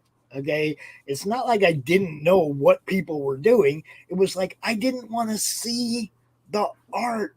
I want to open the book when I get the proof, and I want to read it like a fan because I'm a fan.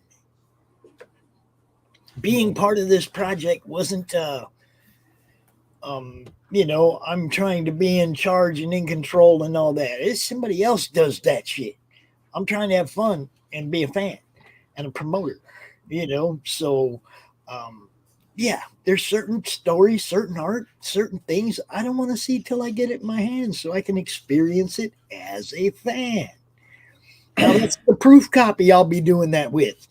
Not the copy you all get, because after I've read the proof copy, we can make any edits or corrections that need to be done before it goes to print. We have this figured out, yo. We can do this with confidence. I have a bunch of professionals involved in this. I'm not tripping. I don't want anybody else tripping either. Wait, how did I get involved? Huh? How'd you get involved? I get involved? I'm not professional. How did any of us get involved? You got involved because you wanted to, right? Yeah. Like I've shown you, I'm already on the second strip, so it's got to work this one. Glenn's already working on book 2, so y'all better get this one funded. He's already working on a story for book 2. Yeah, I love Hatch. I just love the design of Hatch and everything about it. Yeah, well, he's got his superhero kit on there. Yeah, that's just brilliant. So I love the way that looks. Thank you. And we jumped up to 30% yesterday. Got a few more backers. Appreciate that. All of you who jumped in. all of you who jumped in. We appreciate that. Tomorrow there is going to be a 420 special. In There fact, is Pops, going to be a 420 special. I don't know which piece that Lee put up there on the fan art contest, but one of the two will be available as a print. Oh, one of the other things that I don't like about working traditionally first and then doing it is scanning. I can do it, and I will do it if I have to, but it can be a pain in the ass. Yeah, that's something that, I mean, even I encountered that when Glenn needed me to take the piece of art that he sent me without scanning it.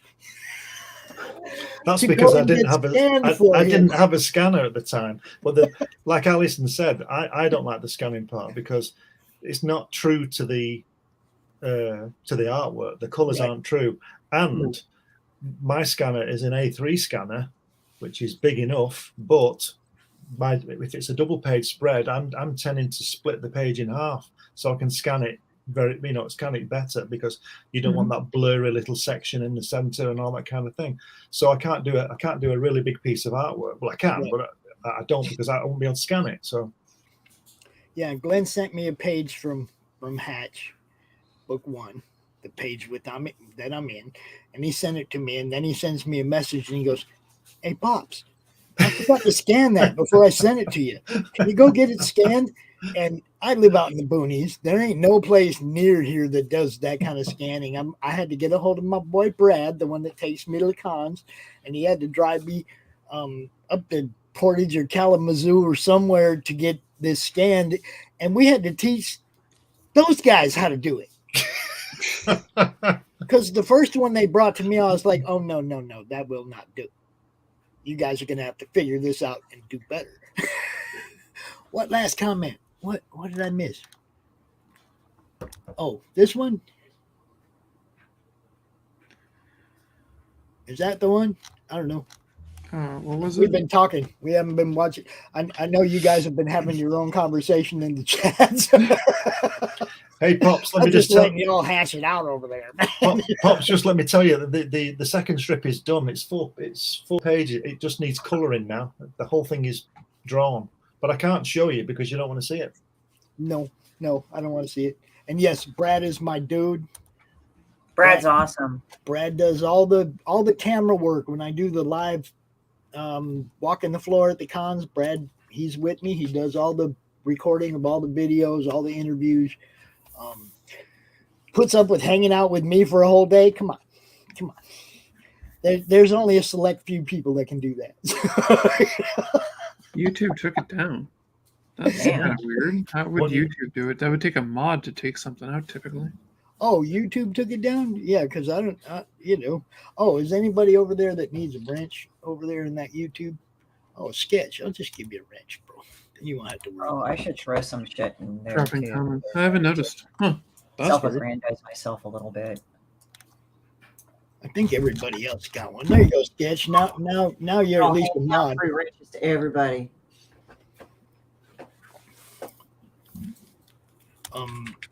I usually don't notice because I'm not watching YouTube. I'm watching StreamYard, right?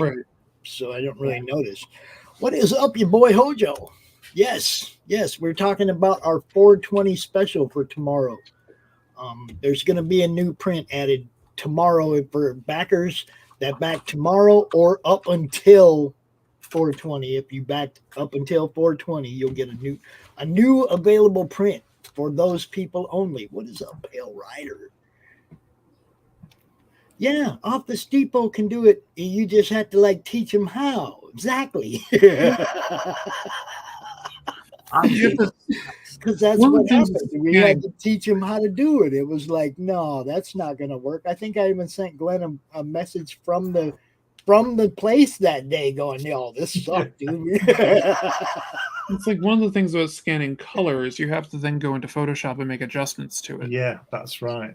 But that's a good thing because because you can take, as you'll know, Alison, you can spend all day doing one scan, getting all the colors right. But if you go into Photoshop, you can tend to tweak it on the adjustments and all that kind of thing. And that's what I do. It works well. It's a ball ache, but you've got to do it, haven't you? You've got to get it right. Yeah. So. No, I completely agree because it can just be a pain in the ass. So I've got two scanners. I've got an A3 scanner, color scanner. I just bought before Christmas, and it's really, really good. But in some ways, it's not as good as the 10-year-old A4 scanner I've got, because in that system that I use on there, I can tweak it before I scan it. It has a preview, and I can tweak it, and you can see the changes immediately. Yeah, but I much prefer when I can do that. But I don't have that facility on the A3 one, which costs twice as much. You know what I mean? But like we say, we can put it into Photoshop and do it there. Yeah, you can always find a way. Yeah, that's usually especially with colored pencils. If I'm scanning them in, I have to do a ton of adjustments in Photoshop to get them to look good again. Yeah. Found markers a little easier, but it's like everything else. It's a challenge, isn't it? And I quite like the challenge of things like that. I like to try and work things out and see, because when I'm doing my pages, because the colors are different on the pages, the setting changes, and it can be frustrating, but it's when you do it, it's the achievement. You've achieved something. Oh, it feels good when you get it. I mean, there's no doubt about that. It does feel good when you get it. So I can definitely agree with that. So I only have so many spoons, so of course, of course. I'm just like rolling through all the different interior art that's been added to the campaign, in case people didn't notice. There's new stuff up here. Yeah, I got one of my pages things there. Okay, now that needs to say sold on it because that's gone. But yeah, I'm just showing people the new interior art and stuff that's been added. It's we're having fun. Everybody's doing their thing. Get yours. Really like that cover right there, that Edwin cover. And I noticed that people were starting to buy those too. Where is it? Right there. Yeah, 4 of them been claimed. Does anybody bought any of my sketch cards? Kind of doubt it, but no, you can get a sketch card from Allison. She has 3 of them up here. Yep. So, and you get a book too. With all these sketch card tiers, you get a book and a sketch card. Okay.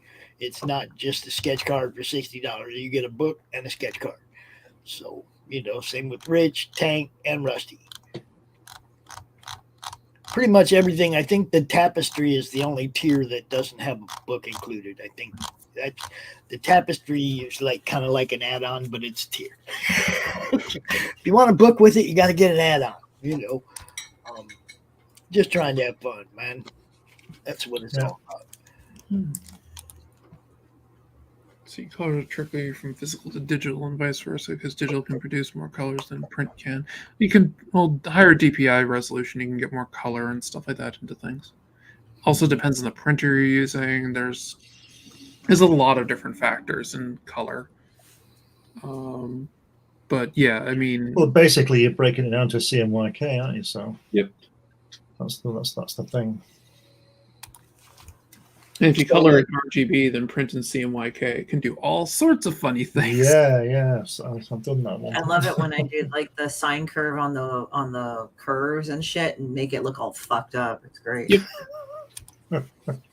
Christy, I finally got her to share her link in the chat. You see that? Shared it a couple times. I thought when she first came in, she shared it. She's always putting it in the private chat, going, "You do it, you do it." Well, I have it because the thing is that when I'm on a lot of shows, they do it. That's why it's I don't do it. So it's I give everybody a wrench so they can do it themselves. See, because everybody I talk to, almost every single person I talk to has a campaign or they're a vendor and they have a store or they have something that's like, man, it's just easier for me to just give you all wrench. You can all drop your own link. My co-hosts come out here and they want to talk. They don't want to do that anyway. You know what I mean?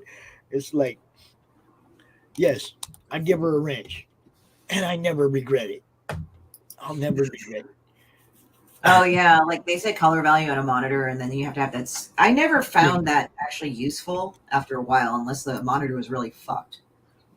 Yeah, well, it depends also what the monitor can see and all that, and then you have what they consider the Adobe color settings for the monitor in comparison to every other color settings. So It's a pain in the ass, but it's one of the reasons I preferred working with video. And then there's that. I actually kind of hate video. Oh yeah. See, we're 4949, and the thing what fucking sucks is that like over Easter weekend, I guess since Jesus died or some shit, and it was Ramadan, all in full moon, like it was super fucking slow. I mean, I got some pledges, but man, I want to kick this fucker up to 5,200 if I can.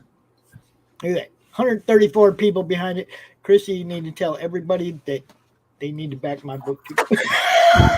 No, I'll tell him to go back their book or I'll kill him. How about that? So Jesus died and he didn't get people bidding on it, but he got better. Yeah, he got better. Allegedly. Allegedly. Yes, allegedly. Well, it's funny because like they had this one like Jesus doing his nails and there's like the fucking nails coming out of his hands. Oh. There's other ones like where fucking this one guy like, you guys just had to get Christy started, didn't you? Oh, there was one where one of my friends, he had a girlfriend at the time, and his her stepdad was kind of an asshole. So, like one of the church people, like either Jehovah's Witnesses or Mormons, I forget which one. He didn't say.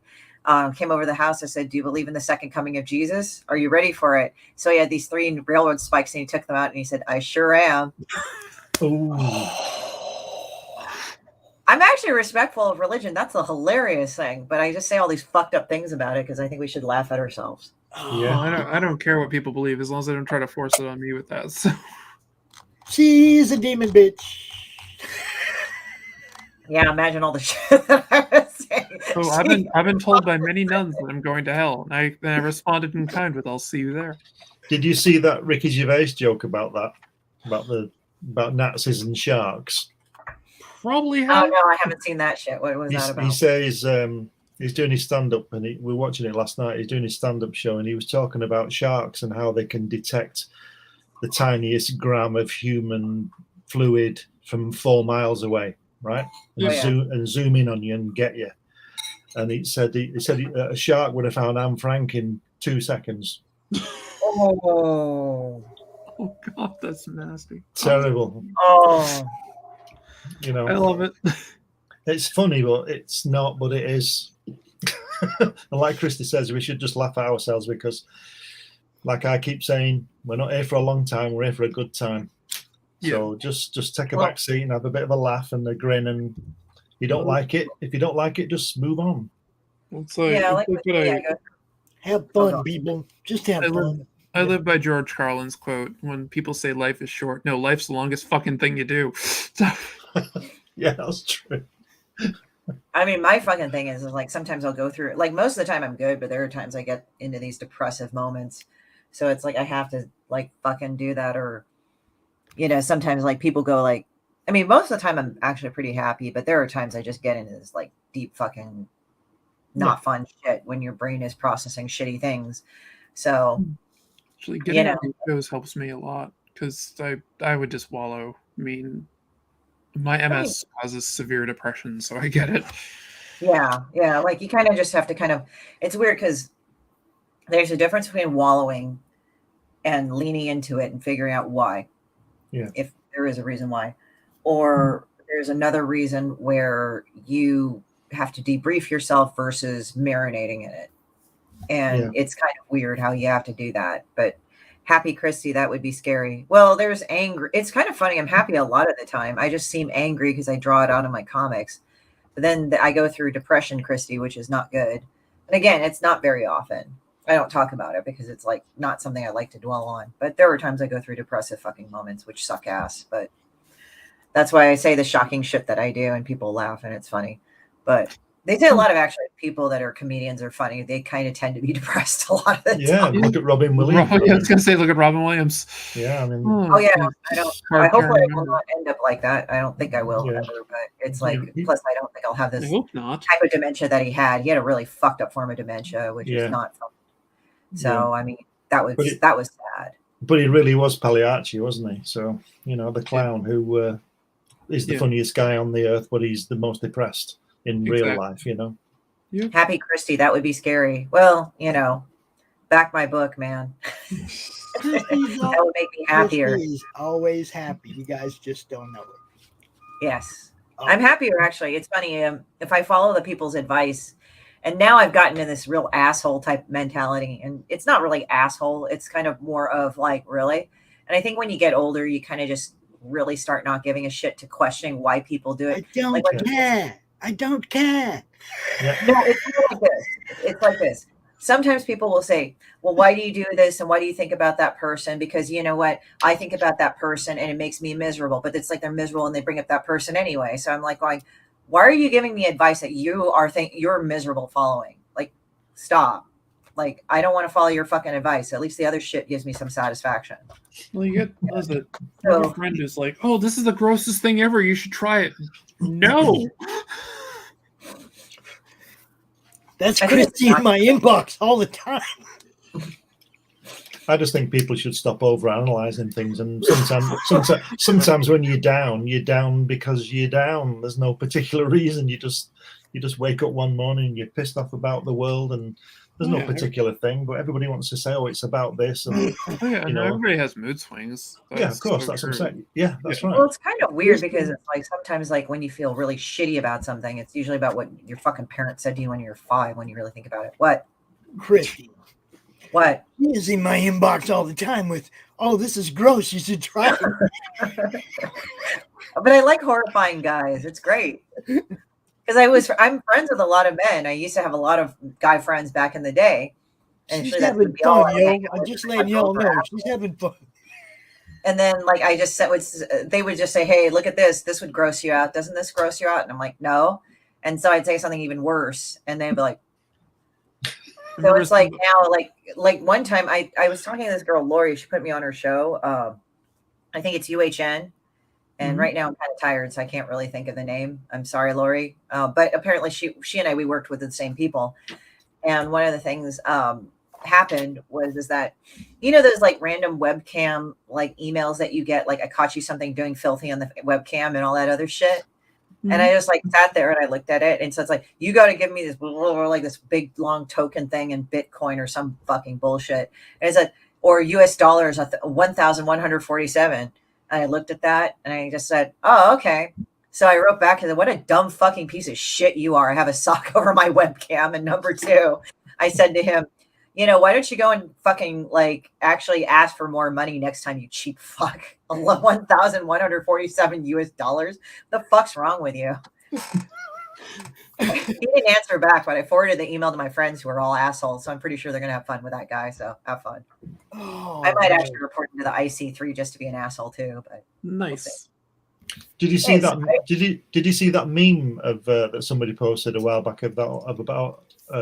It said some authorities in Nigeria had found this guy dead in his apartment, and he was on all the messages where he's trying to give away billions of dollars, and there was all these like Fort Knox billions of dollars all packed up on a pallet.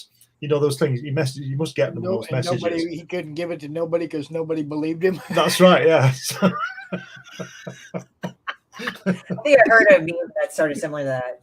But yeah, I mean, it. Wow, happy Christy. That would be scary. Nobody's like fucking saying shit. This is funny. What was it? Voight. Is it James Voight, I think, or something? Or Jeremy Voight or something? What? John Voight. John Voight? Yeah, he did the whole thing where he responded to a spammer. Oh, right. He got into like an email conversation with them. See what it was.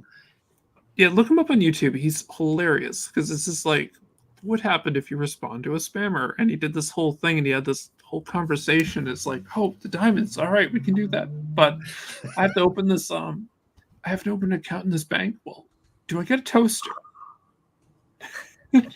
Oh, you know what I did? It couldn't be shown on YouTube because I would have put all sorts of horrible pictures up there. But, you know, like Pops, you get like the actually PG version of me because I get actually worse with people. So there was this one for a while, like people were hacking accounts, like, you know, send me your ID and all this other shit, like the phone ID or something. So, okay. So one of my friends got hacked and he was letting me know it was his Instagram account. And so the guy that was posing as him messages me and said, hey, can you go and like give me the SMS link that's on your fucking phone? I said, oh, okay, sure.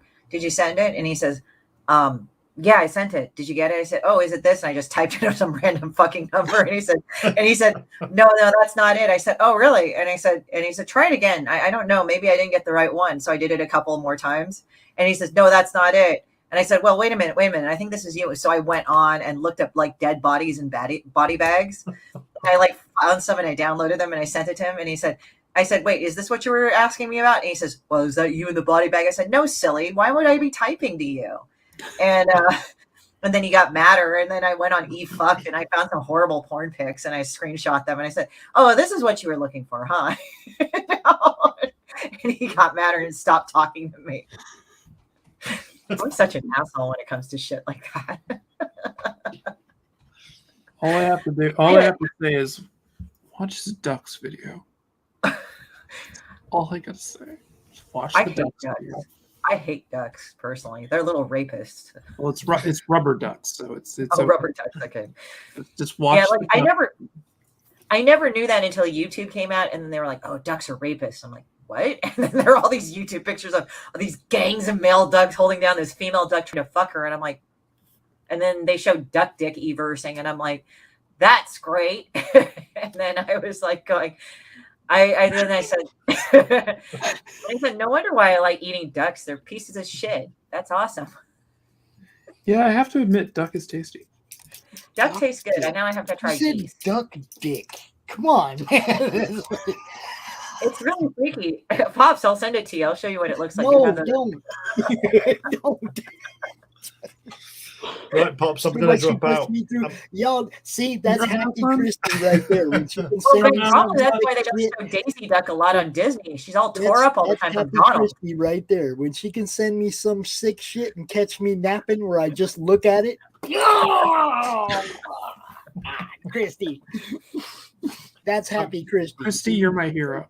I mean, it's... I'm dropping out, guys. I'm going to go. No, I'm going to we're scaring him off with duck dicks. Yeah, I've had enough of duck dicks. Yeah, that one got it. Cool. So I'll see you all soon. I'll be in touch. Okay. Right. See you later. Bye. Bye. Most excellent. I think he got scared off. Yep. Between the duck dicks and the evolution discussion. Duck dicks was all it took. Well, it was mostly duck dicks, I think. Duck dicks and fucking around with some dude that threatened to like say, I'm going to expose your fucking dirty shit on webcam. I'm like, it's in my fucking office. No. And I know about your kind, asshole. That's why I put a sock on my webcam. Oh, I had somebody with something like that to me, and I'm just like, what? You're going to send people stuff that my OnlyFans don't already see? No response. I didn't get a response from that fucker either. I don't have an OnlyFans account, just for anybody thinking about looking for it. I have an OnlyFans account. It doesn't exist. Yeah, exactly. I have an OnlyFans account. It's a hat club. Hat club. You can only be in it if you wear a hat. Yep. You're wearing that hat. Gotta have a hat. I love you, Pops. You're great. Kickstarter, and I just spammed it because Pops was complaining. I was like, okay, fine, I'll fucking spam it. Here, spam it some more. Do it more.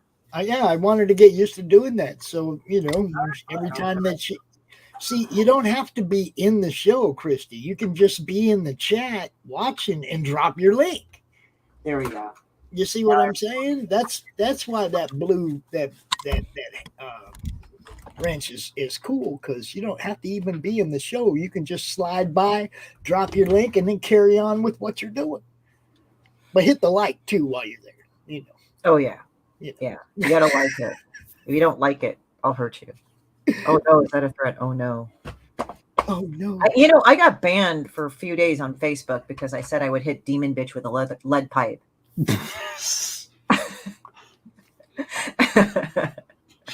I'm gonna beat my IP up. I'm gonna beat up my IP. Is that okay with you? Facebook, is it okay? Well, one of my friends, Mary, she put up she had an old picture is it the Hadron Collider? It's the Collider, but the Hadron Collider. Yeah. They basically took that down, saying that was an obscene picture. And I think you had to look really hard to see if it was a butthole, but I was like, okay. They said, here's the picture. We took this down. I'm like, okay. What kind of moron does that? It's like, Yeah, sometimes you got to reach pretty deep, you know. oh yeah, like so it's like I beat up my own IP. So it was the funniest thing in the next CAPS meeting because they said, yeah, I kind of got banned from Facebook. They said, what'd you get banned from Facebook, Christy? I said I would hit Demon Bitch with a lead pipe, and I don't know what the fuck. I thought that was awful. I don't know. I think that's I think that's abusive as a creator. You shouldn't beat up your own creations. I mean, what the fuck were they I don't know. She's a piece of shit. I don't care. That's the point about Demon Bitch. Like I even had one little girl ask me, "Do you think this encourages violence towards women?" And I'm like, "No. She's a demon. They're assholes." That is kind of and she's a bitch. So yeah, Demon Bitch. Like I don't think she's really even a demon. She's kind of a turd. Like one of her origin stories is her dad finds a bleached dog turd and he's bored and he's lonely, so he makes her into a demon. So she's not really a true demon. Goddamn shit demon. Got it. Pops is like, fuck. Nobody's responding. Either they're scared or they just left because I was talking about duck dick at some point earlier. Dude, I don't know what it is about poop lately, but even their Easter candy had poop this year. Bunny poop. The kids got bunny poop candy. Well, I'm just going to point out that if you follow the rabbit and it starts laying chocolate eggs, you shouldn't eat those. Oh, rabbits eat their own chocolate eggs. I know they do. Humans should not. I not. used to have bunnies, so I'd read up, like being a responsible pet owner, I'd read up on whatever animal that I would have, right? Yeah. So I read up on bunnies and they say, oh yeah, they eat their own shit. So now like, it's like those things die so easily. And I had a friend from 4-H that taught me how to take care of them. Right. Mm-hmm. So it wasn't like, I didn't know how. I was totally inexperienced, but they just fucking die and they scream when they die. So it's like, I hate rabbits now.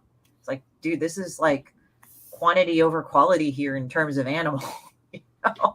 This is why you fuck so much. Half of you are defective.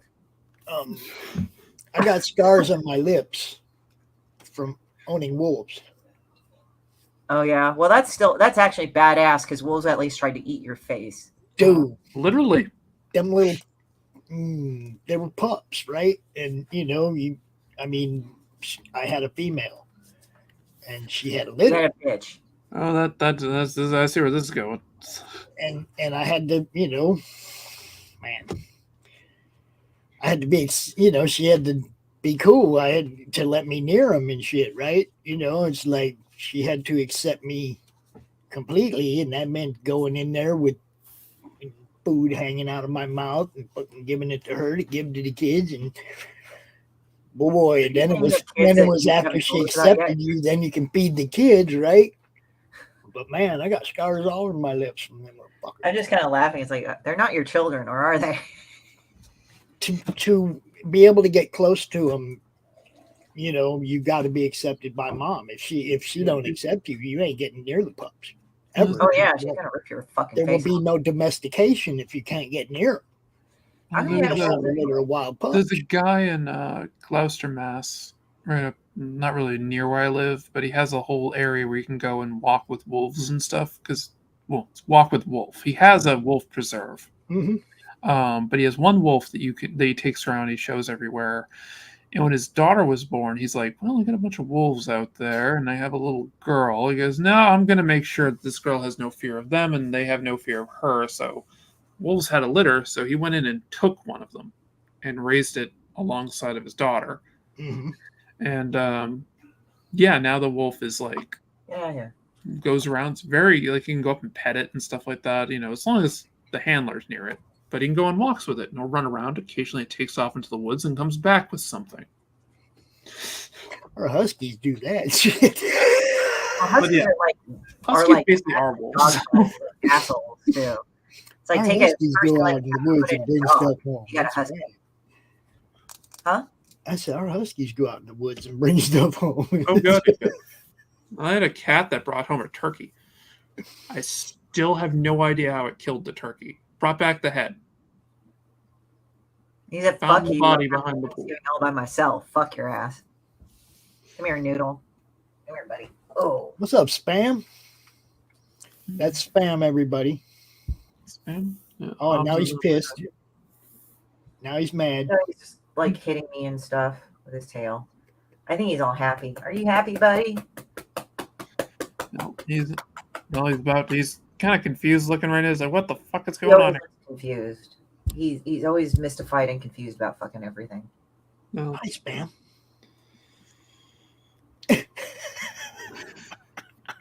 Yeah, he's a weird fucking cat. I swear to God. It's like he'll like try to urticate hairs in my face like a tarantula. Like oh, you fucker.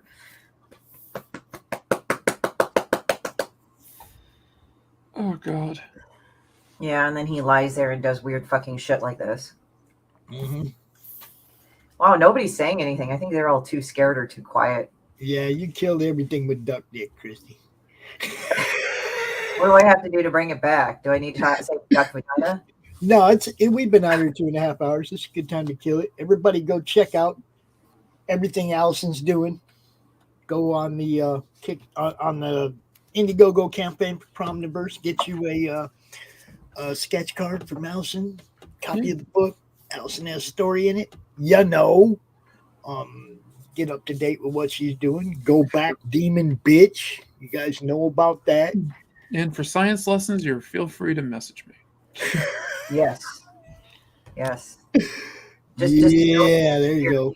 Don't do all that other shit because I was just listening. I was just listening. He almost sounds contrite saying, I was just listening. But yeah, it's a good time, damn it.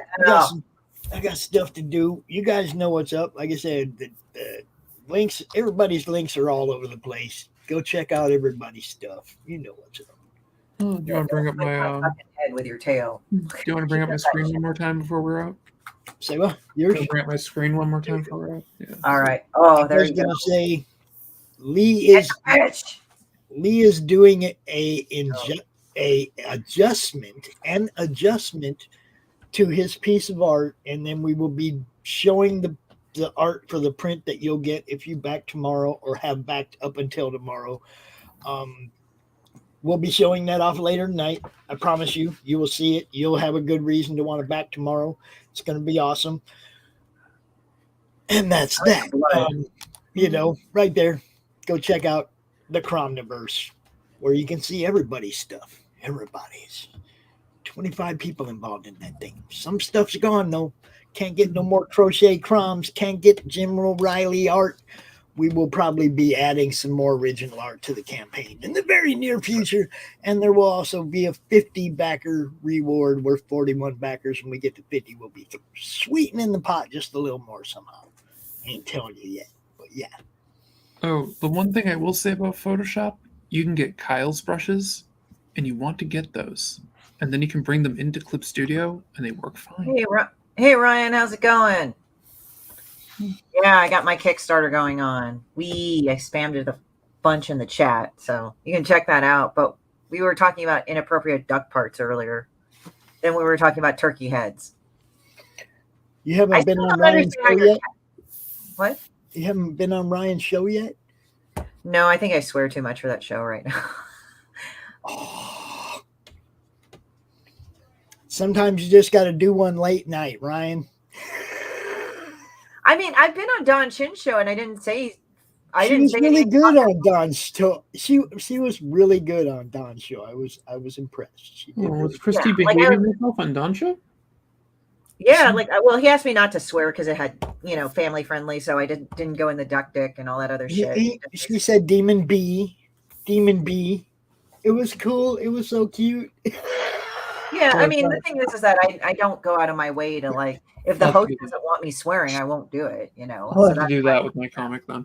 So, well, see, that's why Crom swears in binary. You know he's swearing, but he just, you don't know what he's yeah, he's like R2-D2. He has the most filthiest mouth in all of Star Wars. They bleeped everything out. Yeah. What's up, Ryan? But yeah, what's up, Ryan? Yeah, so it's like, yeah, no, I know Ryan's show is geared more family, but I cannot swear. I'm totally fine with that. You just go out there and you promote Horatora Studios, you see. And Demon B. Demon B. The DB. B. All right. I think we had a good show. I hope everybody was entertained. time. We had a little, some good banter and whatnot in the chat. Appreciate you guys for coming out, hanging out with us on Tuesday mornings. You're always welcome. Just like that. There you go. Good. Now, last words about this, Allison. Get it out. Get it out. This is going to be on my Patreon as an exclusive piece. There will be a Kickstarter later for it that I'll be doing collections for. So it will be A Girl in Her Shadow. I'm launching it in June. Nice. Cool. Morning brew turned into afternoon lunch, kind of. Still morning for me. No, it's always like 11 to 1. One-ish, It's- two-ish. I mean, you know, When we most finish. of the country, it's still morning. It's just us on the East Coast where it's actually 1 o'clock. See, It's 2 o'clock. Let's get on to do. all right, that was enough. I'm out. Y'all have a great day. I will post something later tonight showing the art for the 420 special. Y'all got to check it out. I'll post it everywhere. You know what's up. Thank you to everybody that showed up. Thank you to everybody in the chat that keeps us wanting to come out here. We appreciate you guys. I was looking forward to it today. Guys. Go check out Demon Bitch. Go check out A Girl in Her Shadow. Go check out The Cromniverse. Yes. Oh, that sounded really weird. Okay, bye everybody. Bye-bye. Comic Books for Kids provides comic books to kids in hospitals and cancer centers across the U.S. It's a place where we can all work together to make sure every child has a comic book. 100% of all proceeds go towards the kids. It's about making a difference, and while they're in the hospital, allowing them to fly like a superhero, battle dragons, or rescue teddy bears. We are in every state in the country and now support over 160 hospitals. Every month, we add more.